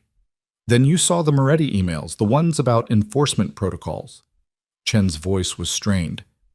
Evan, you need to understand what you're dealing with. Vincent Moretti isn't just muscle. He's connected. The kind of connected that makes people disappear when they become inconvenient. I'm aware. Are you? Because threatening Ren means threatening Moretti. And Moretti doesn't back down. He escalates. Violently. Evan poured himself more coffee. Then I'll have to be more convincing than he is violent. That's not how this works. You can't out-intimidate someone whose entire business model is intimidation. You'll just... Chen stopped. Started again. Look, I'm trying to help you. I've seen what happens to people who go after Ren's operation. They don't win. They just stop being a problem. Thanks for the concern. The file you sent, is it complete? Everything you have? Everything relevant, but there's more if you know where to look. Meaning, Chen hesitated. Meaning Ren keeps a private server, separate from his business accounts. I only accessed it once, 2 years ago, when he asked me to retrieve some deleted emails. What I saw, he trailed off. It's not just harassment. There are financial crimes, fraud, money laundering, things that would interest federal prosecutors. Can you access it again? Not without him knowing. The security's upgraded since then, but if you could get physical access to his office, there's a backup drive. He keeps it in a safe behind a painting in his private study, always paranoid about cloud storage. Evan's tactical mind started mapping scenarios. Breaking into Ren's office was possible but risky. High security, cameras, the kind of move that could go wrong a dozen different ways. Where's the office? Upper East Side. Townhouse he converted. 4th floor is private, no employees allowed. That's where the safe is. Security system? Professional grade, motion sensors, cameras, pressure plates on the windows. You'd need someone who knows what they're doing. I know what I'm doing, Chen laughed nervously. Right. I keep forgetting you're not just some concerned neighbor. You're actually trained for this. I'm trained for a lot of things. Doesn't mean I want to use those skills. But you will, if you have to. It wasn't a question. Evan didn't bother answering. After they hung up, he sat in his quiet apartment and weighed options. The email he'd prepared would hurt Ren, would force him to choose between his reputation and his empire. But it might not be enough. Men like Ren had survived scandals before, had lawyers who specialized in making problems disappear, had enough money to settle lawsuits and bury stories and wait for public attention to shift elsewhere. The server Chen mentioned, that was different. That was criminal exposure, the kind that led to federal charges and prison time and asset seizure, the kind you couldn't buy your way out of. But accessing it meant breaking the law himself, meant crossing a line from investigator to criminal, meant risking arrest, prosecution, losing Mia. His phone buzzed. Mia's alarm, the cheerful jingle that meant his daughter would be emerging from her room in approximately 3 minutes, sleepy-eyed and ready for breakfast. The decision crystallized. He wouldn't risk becoming someone Mia couldn't be proud of, wouldn't put himself in a position where he might end up in prison while she was still young enough to need him. The email would have to be enough. At exactly 8 a.m., Evan watched his phone screen as the scheduled message deployed. No fanfare, no dramatic notification, just a simple sent confirmation that meant the bomb he'd assembled was now in Marcus Ren's inbox. Mia was eating cereal at the kitchen table, chattering about the cupcakes they'd made the night before. Rainbow sprinkles everywhere, frosting in her hair, pure joy about sharing day at school. "Daddy, you're doing that thing again." He looked up. "What thing?" "The staring at your phone like it's going to explode thing. You do it when you're worried." Evan set the phone down. "Just checking something for work." "Is it about Claire?" "Sort of." "Are you still helping her with her problem?" "Yes." Mia nodded seriously. "Good. She needs someone like you, someone who doesn't give up." The faith in her voice nearly broke him. His daughter believed he was a hero, believed he could fix things through determination and courage. She had no idea that half the time he was making it up as he went, hoping the skills he'd acquired in darker contexts could somehow translate to doing good. "Finish your cereal, Bug. We need to leave in 10 minutes. At school drop-off, Evan walked Mia all the way to her classroom instead of leaving her at the entrance. Scanned faces, looked for anyone who didn't belong. The threat from yesterday, mentioning her artwork, her routine, had activated every protective protocol he'd ever learned. Mia's teacher, Ms. Chen, smiled as they approached. "Mr. Cole, and Mia with cupcakes. The class is going to love these." "Rainbow sprinkles," Mia announced proudly. "We made them last night." "I can see that. You've got some in your hair." Mia giggled. Evan felt his chest tighten watching her. This fearless, joyful person who trusted the world implicitly because he'd worked so hard to shield her from its sharper edges. "Ms. Chen," he said quietly, "has anyone unusual been around the school? Anyone asking about students or trying to access the building?" The teacher's smile faded slightly. "Something wrong?" "Just being cautious. There was an incident. Nothing specific. Just want to make sure security is tight. We have protocols, sign-in sheets, ID checks. No one gets past the front desk without authorization." She studied him. "Should I be worried?" "No, but if anyone asks about Mia specifically, anyone you don't recognize, I want to know immediately." "Of course." Her tone had shifted to professional concern. "We take student safety very seriously." Evan thanked her and kissed Mia goodbye. His daughter ran off to distribute cupcakes, already surrounded by friends, completely absorbed in 7-year-old social dynamics. Outside the school, Evan stood on the sidewalk and did a careful 360 scan, looking for watchers, for the sedan with tinted windows, for any sign that Moretti's people were still conducting surveillance. Nothing obvious. But that didn't mean they weren't there. His phone rang. Number he didn't recognize. "Yes?" "Mr. Cole." The voice was smooth, cultured, with the kind of controlled fury that came from decades of getting exactly what you wanted. "I received your email." Marcus Wren. Evan's pulse quickened, but he kept his voice level. "Then you understand the situation." "I understand that you're making threats based on fabricated evidence and delusional conspiracy theories." Each word was precisely enunciated, controlled. "I also understand that you've involved yourself in matters that don't concern you. Claire Monroe concerns me. The 13 other women you've harassed concern me. My daughter, who your associate threatened yesterday, definitely concerns me." "I don't know what you're talking about." "Vincent Moretti, your enforcement specialist. He sent me a message describing my daughter's artwork, mentioned how unfortunate it would be if something disrupted her routine." Silence on the other end. Not denial, calculation. "If someone contacted you inappropriately, that's not my responsibility." "The email you sent Moretti 3 hours before that contact says otherwise." Subject line: "Problem needs immediate attention." Body text: "The father is becoming an issue. Use standard protocols." More silence. Longer this time. "You hacked my email." Wren's voice had changed. Still controlled, but now with an undercurrent of something else. Fear. Maybe. Or rage. "I documented your email. There's a difference. And before you threaten me with lawsuits or criminal charges, remember that everything I found is now in the hands of people who will release it if anything happens to me, Claire, or anyone associated with us." "You're bluffing." "Am I? You want to test that theory? Because I'm happy to let the Southern District of New York decide whether your offshore accounts and shell company transactions constitute money laundering. Or we can let the SEC investigate those real estate deals where you inflated property values to secure fraudulent loans, or—" "Enough." The word came out sharp. "What do you want?" "I told you in the email. Resign from all board positions. Divest from the Ashford Gallery. Public statement citing personal reasons. You do that. This information stays private." "And if I refuse?" "Then I release everything.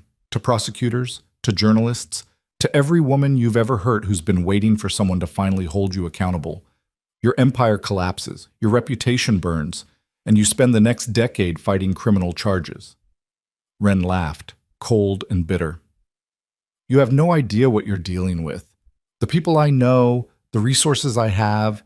You think some dossier scares me? I've survived worse. I'll survive this." "Maybe, but you won't survive it intact. And you definitely won't survive it with your freedom." Evan started walking, putting distance between himself and the school. "Here's what's going to happen. You're going to call your lawyer. You're going to review everything I sent. And you're going to realize that I'm not bluffing. Then you're going to make the smart choice. Or I make the choice for you. And trust me, Mr. Wren, you won't like that option." He hung up before Wren could respond.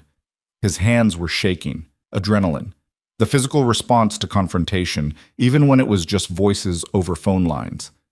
Evan forced himself to breathe, to ground himself in the present moment, to remember why he was doing this. The phone rang again. Different number. Claire. Did he call you? Her voice was high, tight with anxiety. Just got off the phone. He called me too, 30 seconds ago, said I was making a terrible mistake, that I had no idea what I'd started, that if I valued my career, I'd stop this immediately. She was breathing hard. Evan, he sounded furious. Not scared, furious. Good. Fury means we got to him, or it means he's about to retaliate. He can't. Not without confirming everything we accused him of. His only move is to comply or try to discredit us, and we've got too much documentation for discrediting to work. Claire was quiet for a moment. What if he doesn't comply? What if he decides to burn everything down rather than surrender?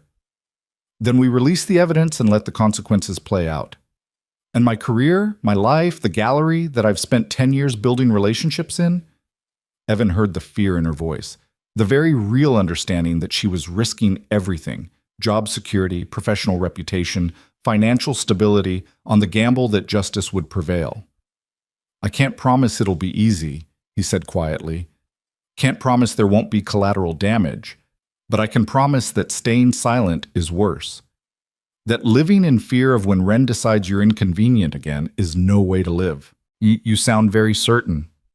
I am certain, because I spent 3 years running from my past, telling myself I was protecting Mia by hiding, by staying small, by never letting anyone close enough to matter. And all it did was make me smaller. Make the world scarier. Make trust impossible. He paused. You helped me see that. 3 nights ago when you let a stranger sleep on your couch, when you said I didn't have to do it alone. That mattered. He could hear Claire crying softly on the other end, not sobs, just quiet tears. I'm terrified, she whispered. I know, but you're also standing, you're fighting. That takes more courage than most people ever manage. After they hung up, Evan walked through the city for an hour, thinking, planning, preparing for whatever came next. At 11 a.m., his phone buzzed with an email. From Chen. Ren just canceled all surveillance contracts. Effective immediately. He's pulling everyone off. Whatever you said to him, it worked. Progress. But not enough. Another email arrived 5 minutes later. From an address he didn't recognize. Subject line, meeting request. The body text was brief. Tonight, 8 p.m. My office, come alone, let's discuss terms. M. Ren. Evan stared at the message. A meeting meant negotiation, meant Ren was considering the ultimatum seriously, but it also meant walking into controlled territory. Into a situation where Ren had every advantage. He called Marcus, his old contact, not the billionaire. I need your opinion on something. Shoot, Evan explained the meeting request, the location, the timing. Marcus whistled low. That's a power play. He wants you on his turf, wants to intimidate you in person. Maybe even record the conversation for leverage. I figured. So you're not going? I didn't say that. Evan, come on, you're smarter than this. Going into that townhouse is walking into a trap. Best case scenario, he tries to buy you off. Worst case, you don't walk out. He won't kill me. Too many people know I'm investigating him. I disappear and everything goes public. You sure about that? Because desperate men make desperate choices. And from what you've told me, Ren's pretty desperate right now. Evan thought about it, weighed the risks against the potential reward. A face-to-face meeting meant reading Ren's body language. Meant understanding whether he was actually broken or just regrouping. Meant potentially negotiating a resolution that protected everyone. Or it meant walking into an ambush. I'm going, he said finally. Then at least take precautions. Wire yourself. Record everything. Leave a dead man switch with someone you trust. Anything happens to you, the information gets released automatically. Already planned on it. And Evan? Don't go alone. I know he said come alone, but that's stupid. Take backup. Someone who can extract you if things go sideways.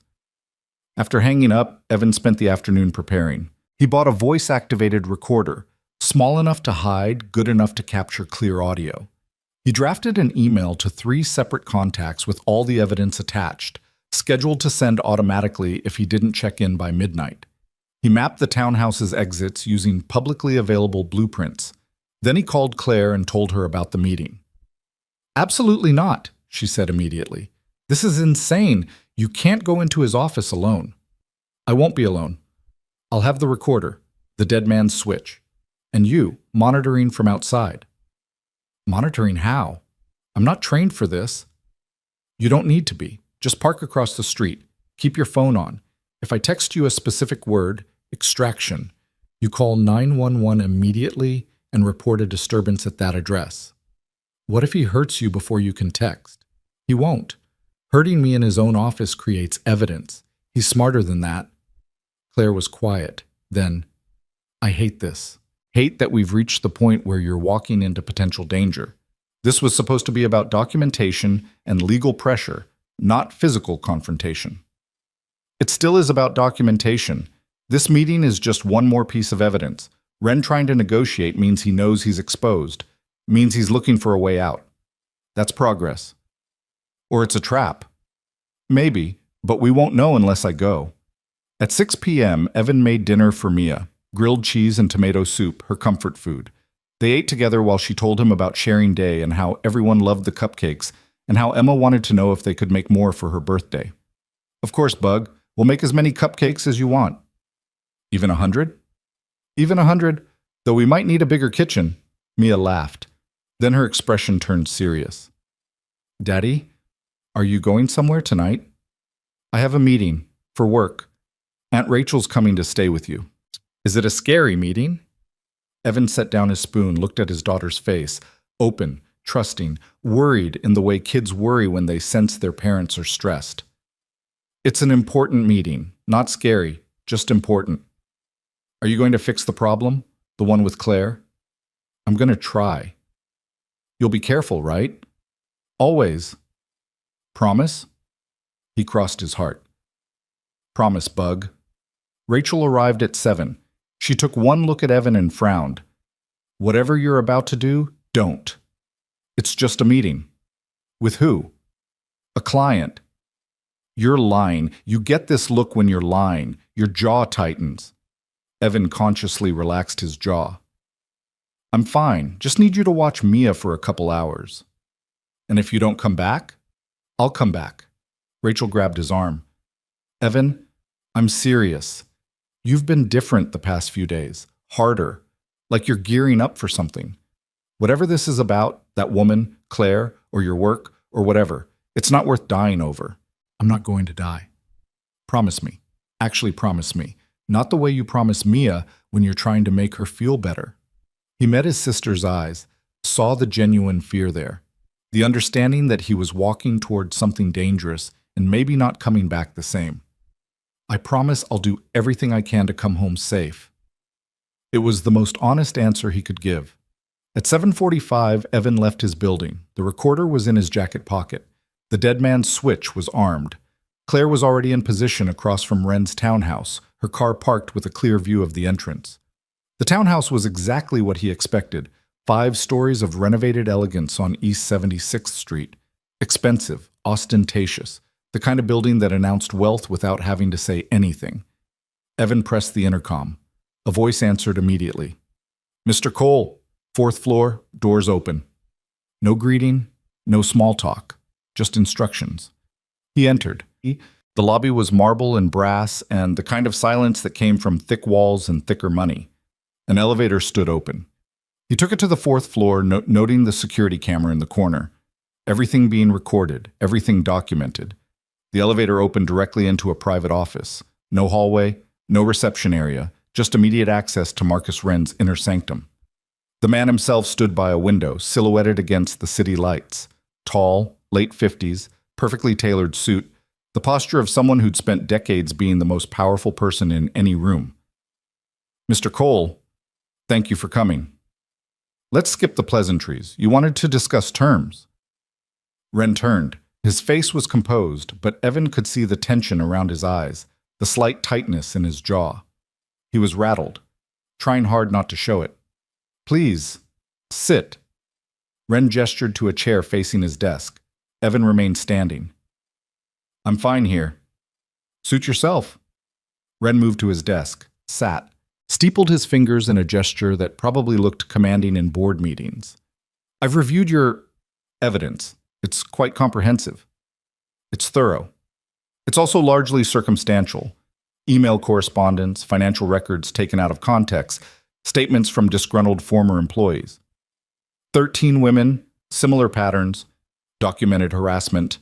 That's not circumstantial. That's systematic. Wren smiled thinly. Your former intelligence, yes? You understand how narratives work, how facts can be arranged to support any story. What you've assembled is compelling, I'll grant you that, but it's not proof of criminal activity. The Southern District might disagree. The Southern District won't pursue a case based on stolen emails and the testimony of women who signed legally binding non-disclosure agreements. Wren leaned back. You're smart, Mr. Cole, but you're not a lawyer. You don't understand the realities of how these cases actually play out. Evan felt the recorder in his pocket, felt the weight of everything riding on this conversation. Maybe you're right, he said carefully. Maybe the criminal case is weak, but the reputational damage isn't.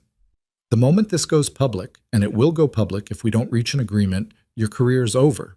Every board you sit on will ask you to resign. Every institution you're associated with will distance themselves. Your name becomes toxic. And you think that matters to me? I think it's the only thing that matters to you, because money you can rebuild, property you can acquire, but reputation. Once that's destroyed, it's gone. You become Marcus Wren, the predator, the man who harassed women and thought his wealth made him untouchable. That's your legacy. For the first time, something flickered in Wren's expression. Not fear, not anger, something closer to recognition. You're good at this, he said quietly. Understanding what people value, finding their pressure points. That's a useful skill. It's the skill that brought me here. Wren stood, walked to a cabinet, poured himself a drink, amber liquid, expensive crystal. Didn't offer Evan any. Here's what I'm willing to do, he said, turning back. I resign from the Ashford board quietly. Cite personal commitments. The gallery retains my financial support because cutting that off would raise questions. Miss Monroe continues in her position. No retaliation. No contact. We both walk away. And the other women? What other women? The 13 you've harassed over the years, the ones whose careers you destroyed. What about them? Wren's expression hardened. They were compensated. Generously. They signed agreements. As far as I'm concerned, those matters are settled. Settled. You think buying silence is the same as justice? I think business transactions are business transactions. Everyone got what they wanted. Evan felt rage building in his chest. The casual dismissal. The complete absence of remorse. This man had hurt people systematically, deliberately, and genuinely believed he'd done nothing wrong. I want full resignations, Evan said, from every board, every committee, every cultural institution you've infiltrated.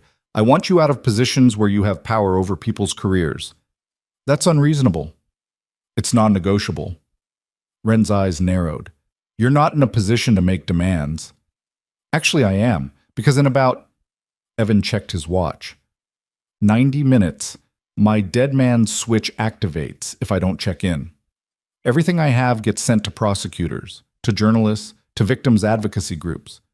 Your choice is whether you walk away with dignity or get dragged out in handcuffs. You're bluffing.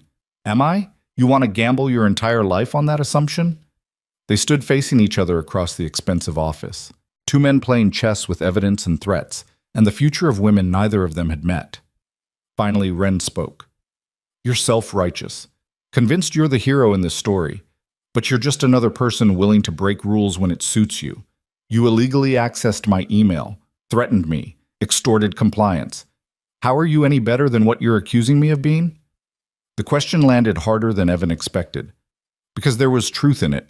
He had broken laws, had used skills acquired in morally ambiguous contexts, had become exactly the kind of person he'd tried to stop being when Mia was born. The difference, Evan said quietly, is that I'm doing this to stop you from hurting people. You did it to protect your ego. That matters. Does it? Or is that just how you sleep at night? Before Evan could answer, his phone buzzed. Text from Claire. Movement outside, 2 men approaching building. Look armed. His pulse spiked. Expecting company? Ren smiled. It didn't reach his eyes. Insurance, in case this conversation didn't go the way I hoped. You brought muscle to a negotiation? That's stupid. It's practical. You have leverage. Now I have leverage. We're balanced. Evan's mind raced. 2 men outside meant extraction was complicated. Meant Claire was potentially in danger. Meant this was about to escalate beyond talking. Tell them to leave. Or what? Or I walk out that door and every news outlet in New York gets an email explaining how Marcus Wren threatened a private citizen with armed intimidation. Wren's smile widened. You're not walking out that door. The office suddenly felt smaller. The walls closer. Evan calculated distances, exit points, whether he could fight his way through 2 armed men and extract himself and Claire before this turned into something neither of them could walk back from. Then his phone rang. Number he didn't recognize. He answered. Yes? Mr. Cole? This is Detective Sarah Martinez, NYPD. I'm standing outside 342 East 76th Street with a warrant for Marcus Wren's arrest. We've been monitoring his communications based on a tip we received this morning. Are you currently inside the building? Evan's mind stuttered. A warrant? Police? He hadn't contacted any. Then he understood. Chen. The investigator had gone to the authorities, had provided evidence independent of Evan's investigation, had done exactly what Evan should have done from the beginning instead of playing vigilante. I'm on the 4th floor, Evan said loudly, making sure Wren could hear. With Marcus Wren, and yes, there are 2 armed men outside the building. We're aware. Stay where you are. Officers are entering now. Wren's face had gone pale. He moved toward his desk, toward what Evan assumed was a weapon or a panic button, but stopped when Evan stepped between him and the furniture. Don't. This is a mistake. Those charges won't stick. Your lawyers will try. But the Southern District doesn't issue arrest warrants without solid evidence. Whatever Chen gave them, it was enough. Footsteps in the hallway. Command shouted. The 2 men outside being detained. Then officers entering the office, weapons drawn, reading Wren his rights while he stood frozen in his expensive suit in his expensive office, finally understanding that money couldn't buy everything. Evan stepped aside. Let them work. Felt the adrenaline slowly draining, leaving exhaustion in its wake. Detective Martinez approached, mid-40s, sharp eyes, the bearing of someone who'd seen every variation of human behavior and wasn't impressed by any of it. Mr. Cole, we'll need a statement. Of course. Also, you should know, recording someone without their consent in New York requires single-party permission. That device in your pocket? Technically legal since you're one party to the conversation, but walking into a potentially dangerous situation alone was remarkably stupid. Noted. Gregory Chen approached us this morning with evidence of conspiracy to commit fraud, money laundering, and witness intimidation.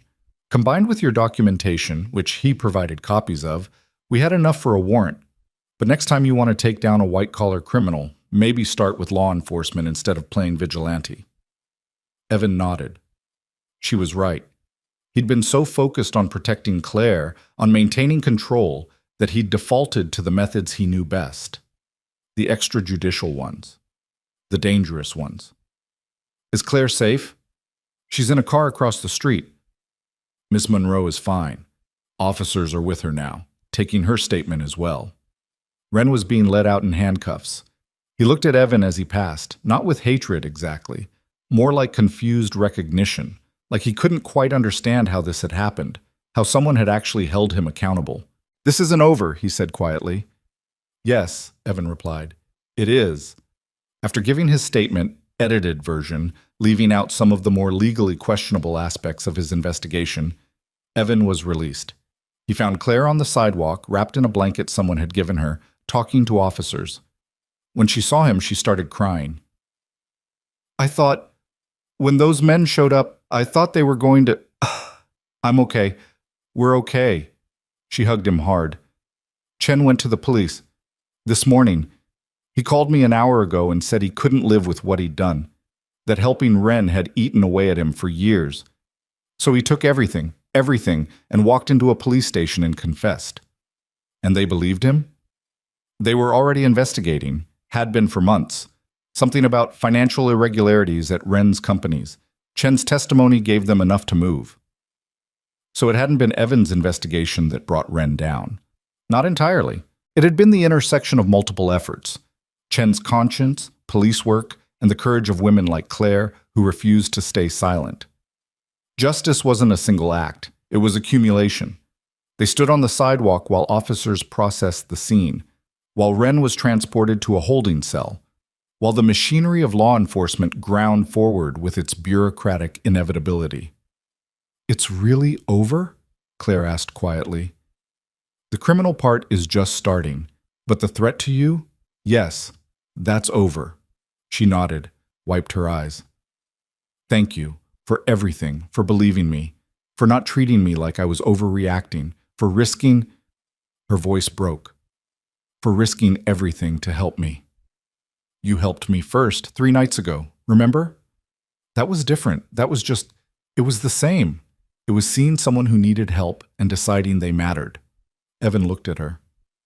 "You showed me that safety isn't the same as isolation. That protecting Mia doesn't mean I have to shut everyone else out. That's worth more than you know."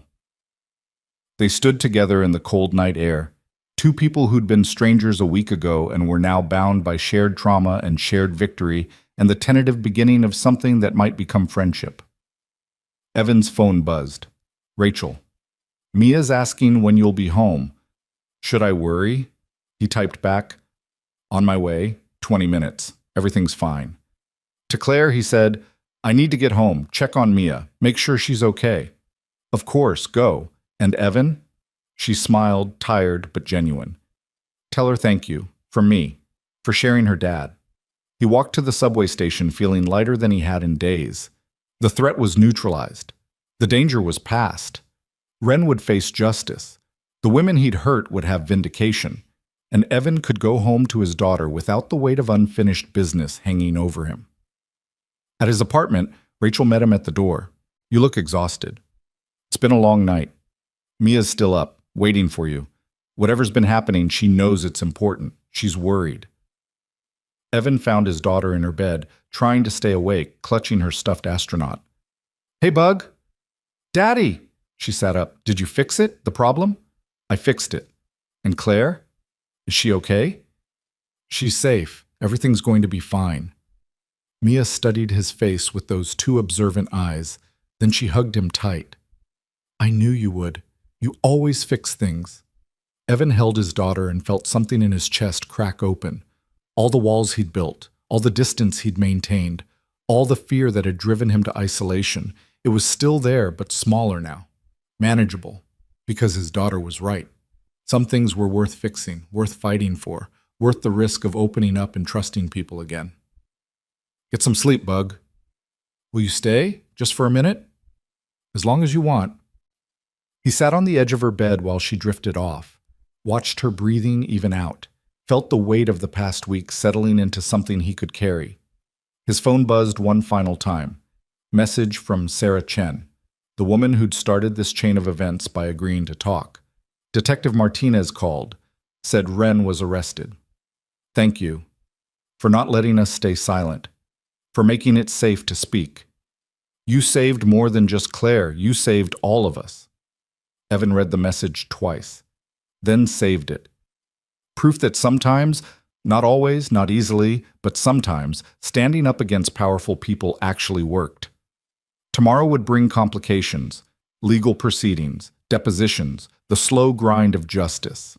But tonight, in this moment, Evan sat in his daughter's room and let himself feel something he hadn't felt in years. Hope. That people could change. That safety and connection weren't mutually exclusive. That his daughter's faith in him wasn't misplaced. That maybe, just maybe, he didn't have to be sad all the time. The following morning brought unexpected normalcy. Evan made breakfast while Mia practiced her spelling words at the kitchen table, completely unaware that her father had spent the previous night watching a billionaire get arrested. The routine felt surreal after the intensity of the past week. Crack eggs, toast bread, help with homework, repeat. "Daddy, how do you spell courageous?" He spelled it out. She wrote it carefully in her notebook, tongue poking out in concentration. What does it mean exactly? She asked. It means being brave even when you're scared. Like you? Evan paused, spatula mid-flip. What makes you say that? Because you were scared about Claire's problem, but you helped her anyway. Aunt Rachel told me. She said you were being courageous. He made a mental note to have words with his sister about what she discussed with his 7-year-old. But Mia was watching him with those bright, expectant eyes, waiting for confirmation that her understanding of the world was correct. Yeah, Bug, like that. She beamed. I want to be courageous too. Can I put it on my spelling list for next week? Absolutely. His phone buzzed. Text from Claire. Coffee? I need to talk to someone who understands what just happened. My brain won't stop replaying everything. He glanced at Mia, who was now drawing hearts around the word courageous in her notebook. After school drop-off. The place on Amsterdam? Perfect. Thank you. At the coffee shop an hour later, Claire looked different. Not just tired, that was expected after the week they'd had, but lighter somehow. Like someone had lifted a weight she'd been carrying so long she'd forgotten what standing straight felt like. I couldn't sleep, she said, wrapping both hands around her mug. Every time I closed my eyes, I kept thinking about all the things that could have gone wrong. You going into that townhouse alone? Those armed men outside? Ren deciding to escalate instead of negotiate. But none of that happened. I know. But it could have. And the fact that you were willing to take that risk. She stopped, started again. Why? Why would you do that for someone you barely know? Evan had been asking himself the same question. The easy answer was that it was the right thing to do. The harder answer was more complicated. Because I spent 3 years hiding, he said finally. Telling myself I was protecting Mia by staying isolated, by treating everyone as a potential threat, by never letting anyone close enough to matter. And it worked. She's safe. She's happy. She's growing up in a world that feels secure. He paused.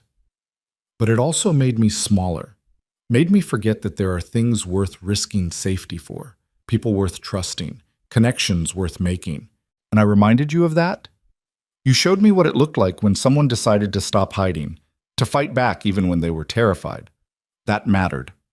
Claire's eyes filled with tears. Detective Martinez called this morning, said they're bringing formal charges, fraud, money laundering, conspiracy, the works. Ren's lawyer is already making noise about bail, but the judge denied it. Too much flight risk. Good. She also said there are 6 other women who've come forward since the arrest was announced. 6 more who saw the news coverage and decided it was finally safe to speak. Claire's voice cracked. That's 19 total. 19 lives he damaged. And now they're all going to have their day in court. Because you started it. Because you refused to stay silent. No. Because we started it. Because you believed me when no one else did. They sat in comfortable silence for a moment, watching the morning crowd filter through. Students with backpacks, professionals with briefcases, parents pushing strollers, normal people living normal lives, unaware of the small victory that had happened in their city. What happens now? Claire asked. For you, I mean. Do you go back to your quiet life? Your security consulting and school pickups and pretending the past week didn't happen? Evan considered the question. A week ago, that's exactly what he would have done. Returned to the carefully controlled existence he'd built. Maintained the walls. Kept everyone at arm's length except Mia. But something had shifted. The walls were still there, but they had cracks now. Light was getting through. I don't think I can go back, he admitted. Not completely. I think I need to find a middle ground between the person I was, the operator who solved problems through force, and the person I've been trying to be, the father who protects through isolation. Maybe there's a version where I can be both. Protective but not paranoid. Careful but not closed off. That sounds healthy. Also terrifying. Completely terrifying. Claire smiled. Well, if you need practice opening up to people, you're always welcome at 4D. I make terrible coffee, but excellent conversation. Your coffee's not that bad. Liar. But I appreciate the kindness. His phone buzzed. Text from the school. Mr. Cole, this is Mrs. Chen. Could you call when you have a moment? Nothing urgent. Just want to discuss something about Mia. Evan's protective instincts kicked in immediately. He excused himself and called the number. "Ms. Chen, it's Evan Cole. Is everything okay?" "Everything's fine," the teacher assured him. "Actually, more than fine. I wanted to tell you that Mia did something remarkable today during sharing time." "What happened?" "She shared her cupcakes, as planned. But then she also shared a story about courage, about how her dad taught her that being brave means doing the right thing even when you're scared, and that sometimes helping people you don't know very well is the most important kind of helping." Evan's throat tightened. "She said that?" "Word for word. Then she asked the class if anyone needed help with anything, and 3 kids raised their hands. Small things, help with math problems, someone to play with at recess, a drawing lesson. Your daughter organized the whole class into helping each other." Ms. Chen's voice was warm. "I've been teaching for 15 years, and I've never seen a 7-year-old facilitate peer support like that. Whatever you're teaching her at home, it's working." After hanging up, Evan sat for a moment processing. His daughter, his fearless, brilliant daughter, had internalized the lessons not from his words but from his actions.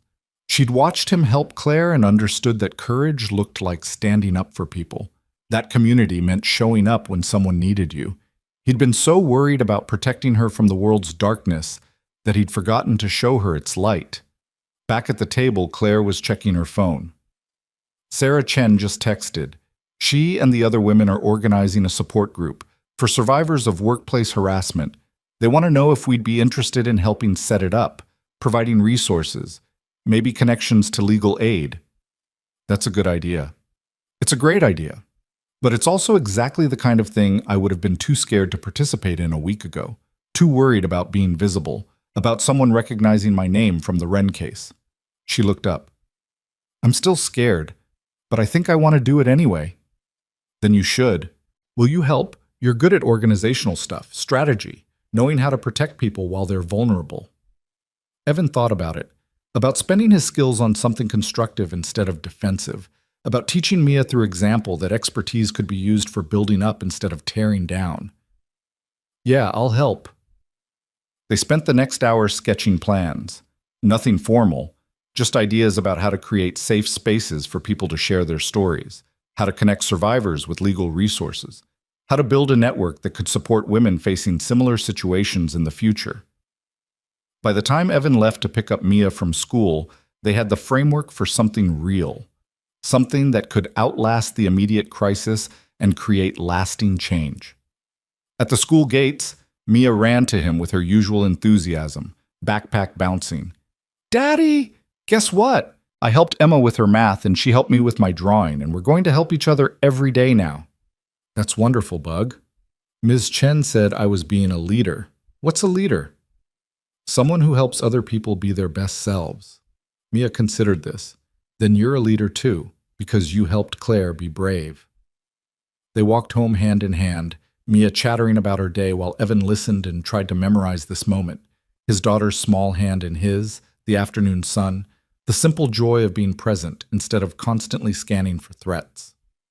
At home, there was a package waiting. No return address, but postmarked from the detention center where Wren was being held. Evan's instincts flared. He made Mia wash her hands for snack time, then carefully opened the package in the kitchen. Inside was a single handwritten note on expensive stationery. "Mr. Cole, you were right about everything. The arrests, the charges, the women coming forward. My lawyers say I'm looking at 20 years minimum. I'm not writing to apologize. I doubt you'd believe it anyway. But I wanted you to know something. In 40 years of building my empire, no one ever stood up to me the way you did. No one ever looked at my money and my connections and my power and decided it didn't matter. That morality mattered more. I don't know if that makes you brave or stupid, probably both. My only request, and I know I'm not in a position to request anything, is that you look after the Ashford Gallery. Not for me, for the institution, for the artists. It's one of the few things I actually cared about that wasn't about ego. I suppose that's something. M. Wren." Evan read it twice. Tried to find anger or satisfaction in it, found only a vague sadness for a man who'd had everything and thrown it away because he couldn't see people as anything other than obstacles or acquisitions. He burned the note in the sink, watched the expensive paper curl and blacken, let the ash wash down the drain. That evening, Rachel came over for dinner. Her idea, executed with the kind of determination that meant she'd already bought groceries and wasn't taking no for an answer. "So," she said, chopping vegetables while Evan supervised Mia's homework. "You gonna tell me what actually happened? The real version, not the sanitized one you gave me over text?" "Ren got arrested. That's the real version." "And the part where you almost got killed?" "I didn't almost get killed." "Evan," he sighed, "gave her the abbreviated version, the investigation, the confrontation, the arrest, left out the parts about illegal surveillance and death threats involving Mia." Rachel listened without interrupting. When he finished, she was quiet for a long moment. "You know what's different about you?" she said finally. "What?" "You're not apologizing for it. A week ago, you would have minimized the whole thing, made it sound like you just happened to be in the right place at the right time. But now you're owning it, acknowledging that you made choices, took risks, helped someone because you decided it mattered. Is that good or bad? It's honest, which for you is progress." Rachel pointed her knife at him. "Just promise me you're not going to make a habit of confronting billionaires." "My heart can't take it." "No promises. But I'll try to keep the life-threatening situations to a minimum." "I'll take it." They ate dinner together, all four of them, including Claire, who arrived at 7 with a bottle of wine and a nervous smile. "I hope it's okay I came. Mia texted me from your phone earlier and said I should come to dinner because we're friends now, and friends eat together." Evan looked at his daughter. "Did you steal my phone to invite Claire to dinner?" Mia didn't look remotely guilty. "You said she could come to my birthday party, so I figured she could come to regular dinner too. That's not how invitations work, Bug." "But she's here, so it worked." Rachel laughed. "Can't argue with that logic." They settled into an easy rhythm, passing dishes, sharing stories, Mia dominating the conversation with detailed explanations of her dragon octopus artwork. Claire listened with genuine interest, asking questions about color choices and design philosophy like she was critiquing a gallery installation. Watching them interact, Evan felt something shift in his chest. This was what he'd been protecting Mia from by keeping everyone at distance. Not danger, connection. The messy, complicated, beautiful reality of letting people into your life. After dinner, while Rachel and Mia did dishes, Claire and Evan stood on his small balcony looking out at the city. "Your daughter is remarkable," Claire said. "She is. She gets that from you. She gets it from herself. I just try not to screw it up too badly." "Yeah," Claire smiled. "For what it's worth, I think you're doing better than you give yourself credit for. She's confident, kind, secure. Those don't happen by accident. They happen by being present, by showing up, by—" He stopped. "By doing the opposite of what her mother did." "Have you heard from her since all this started?" "No, she doesn't know where we are. Doesn't want to know. That was the deal." "Do you ever wonder if she regrets it?" Evan thought about the surveillance photos from 3 years ago. The woman living in California under a different name, genuinely happy without them. "I think she made the choice that was right for her. And I made the choice that was right for Mia. Sometimes that's all you can do." They stood in comfortable silence, watching lights flicker on in windows across the street. Ordinary lives being lived, small moments of connection and dinner and homework, and all the mundane, beautiful things that made existence worthwhile. "I'm taking the gallery's compliance director position," Claire said suddenly. "They offered it this afternoon, full-time. More money. Real authority to implement changes that protect employees." "That's incredible. Congratulations." "I'm terrified. But I'm also excited, which is new. I haven't been excited about work in years." "You'll be amazing at it." "I hope so. I've got 13 women, 19 now, counting on me to make sure what happened to them doesn't happen to anyone else." She turned to face him. "And I couldn't have gotten here without you, without someone believing me, fighting for me, showing me that I didn't have to accept being a victim. You were never a victim. You were someone experiencing injustice. There's a difference." "Is there?" "Victims are powerless. You had power. You just needed help remembering how to use it." Claire's eyes filled with tears, the good kind, the release kind. "I meant what I said before, about being friends, about you being welcome at 4D. I know you're private. I know you keep people at arm's length. But if you ever want to not do that, the offer stands. Evan looked through the glass door where Mia was showing Rachel her latest drawing, his daughter, his sister, and now Claire, someone who'd seen him at his worst and his best and decided both versions were worth knowing. I'd like that, he said quietly. Being friends, not being alone. Yeah? Yeah.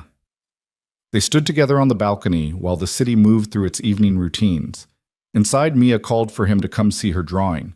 Rachel was laughing about something. Normal sounds, safe sounds, sounds of a life that included other people. Over the next 2 weeks, things settled into a new pattern. The criminal case against Wren moved forward with bureaucratic efficiency. Grand jury indictments, preliminary hearings, the wheels of justice grinding slowly but grinding nonetheless. Claire started her new position at the gallery. Called Evan sometimes with questions about security protocols or risk assessment. Sometimes just to talk, to process, to share the small victories and setbacks that came with institutional change. The women's support group launched with 12 members, met weekly in a community center in Brooklyn. Evan helped set up the security, verified identities, screened participants, made sure everyone felt safe sharing their stories. It wasn't his usual work, but it felt right. Mia's birthday party happened on a Saturday afternoon. 12 kids, pizza, a bouncy castle Rachel had insisted on renting despite Evan's protests about noise and liability.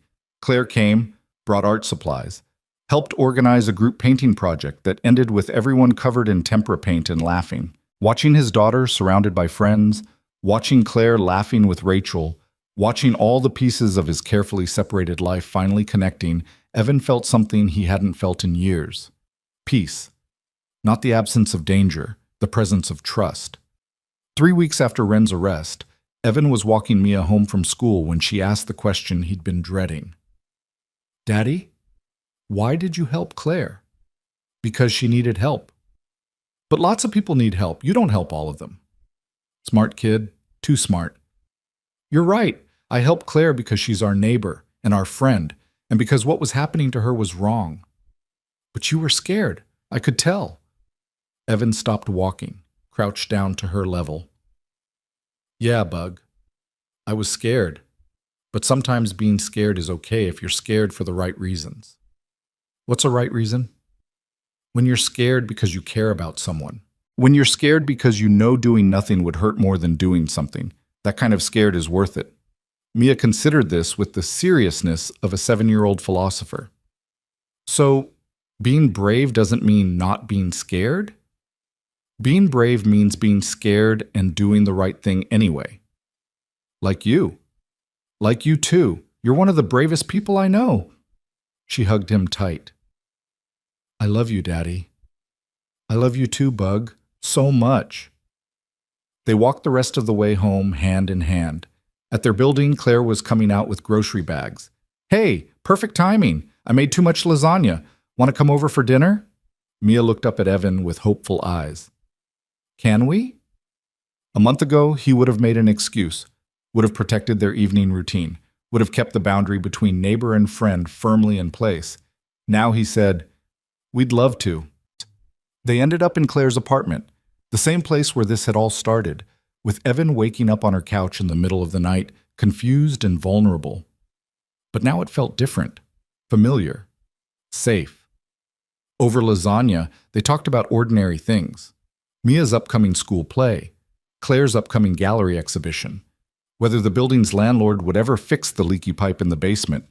Normal conversation, normal connection. After dinner, Mia helped Claire wash dishes while Evan dried. Domestic and easy, and so different from the intensity of a few weeks ago.